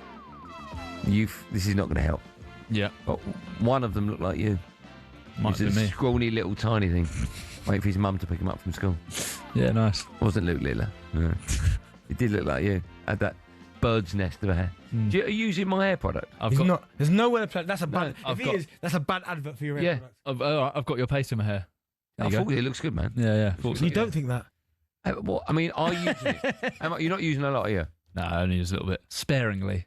No, use more of it. All right. Use more of it. All right, well. You're in the studio because we're doing the end check. My voice sounds very croaky, doesn't it? Oh, no. I'm going to rest it tonight. You're going downhill? No, I've never gone down here in my life. All right. Do you want to know what the quiz is about? Yeah. It's about Latvia. Oh, okay. Have you been there? Enough. No. You? I've been there. It's nice. Oh, yeah. Latvia. Yeah, it's lovely. It's I beautiful. don't know if I have. Where was the who's the goalkeeper? Mark Poom. Where was he from? Is that Latvia? Estonia. That's where I've been. I've Estonia. been there as well. I saw Right. Elton John in concert there. Weird. I mean, Why? I went there pre-season with Ipswich, and we ended up meeting Elton John. having Yeah. pictures with him, and then go to Elton John concert. So weird. You've been a lot of places, Benny. Faroe Islands as well. Just get on with the kids. Yeah, Get right. on with the kids. Get on with the. Get on with the kids. Get on. By the way, Mark Poom. Not often someone can pull that name out the back. No. Derby County. Yep. Andy, do you Yeah, want to go first? I've been to Faroe Islands. It was beautiful. We need to do a show from the Faroe Islands. Trust if me. anyone in the Faroe Islands For a wants couple us of to do a couple of months. A week would do. Yeah. A week would suffice, and I never use that word. Andy, do you want to go first? Yeah. Why'd you ask him that? He's going to say yes. That's new music. No, it's not. It is Teacher Man. I usually don't have headphones on. Andy, which of these did Riga, in Latvia, have the first in the world of McDonald's, Christmas tree, or half zebra, half horse? Oh, I know. Zorse. I know it's the half zebra. I remember reading about it. Christmas tree. The last one. It's not Christmas tree, is it? It's Christmas tree. You're going Zorse. Yeah. No, it is Christmas tree. Told you. I thought it was Greenland.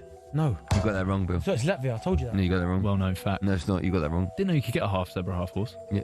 Which half? Don't know. Okay. Benny, which of these was invented by someone from Latvia? Go on. Jeans, laptop, or those pens that have loads of different I colours? mean, laptop in Latvia sounds funny, but it's the jeans, bro. Trust me. Not the pens that have loads of different colours. That's the jeans, man. Yeah, it is jeans. Jacob Davis. You're such a cheat. Bill, have I cheated? Bill, was he cheated? No. Is there any way you could have seen this? No, I did have my phone like that. Oh, well, there you go. Look. So your kid's life? I swear my kids' life I didn't see that answer. No. Nah. So your kid's life, you've not cheated today? I swear my kids' life I didn't cheat today. I wouldn't help Benny Okay. cheat. Yeah, fine. Trust me, you wouldn't. Andy, the lat from Latvia is a muscle. But what is the world record for the most push-ups in 24 hours? Oh. That's a great question. Can I just try and guess it first? Yeah. Let's just say you're doing one a second. Wait, you could blow up very quickly. 60, let's say 30. 30 in a minute. I've no idea, but I'll give me the... 13,900, 25,025. I'm going big. Or 46,000. Let's go big, 46,000. And one. 46,000. Yeah. Yeah, correct. Well done, man. Don't know why I did the extra one. Well, just to prove it. Yeah, I suppose. If that's right, that. Well, are you accusing Billy of lying? Yes. All right. Benty, which of these... Have you got a lot of these clues left? Because we've got about 20 minutes to fill. No, we'll just chat. I've got a question each after this. All right. Yeah. Benty, which of these teams are above Latvia in the FIFA World Rankings? Yep. India, Guinea-Bissau, Azerbaijan. You've been to all of them, haven't you, Benny? Did you see Elton John at all Azerbaijan, three? beautiful. Hit me with that Azerbaijan. They're all above them. Trick question. So why are you tricking me for? Oh, no, you got it right then. You got it right then, Azerbaijan. Oh, yeah, true, yeah. Yeah. A bit stupid from me. The only way you'd win that is if you were none of them. I tricked myself. Azerbaijan.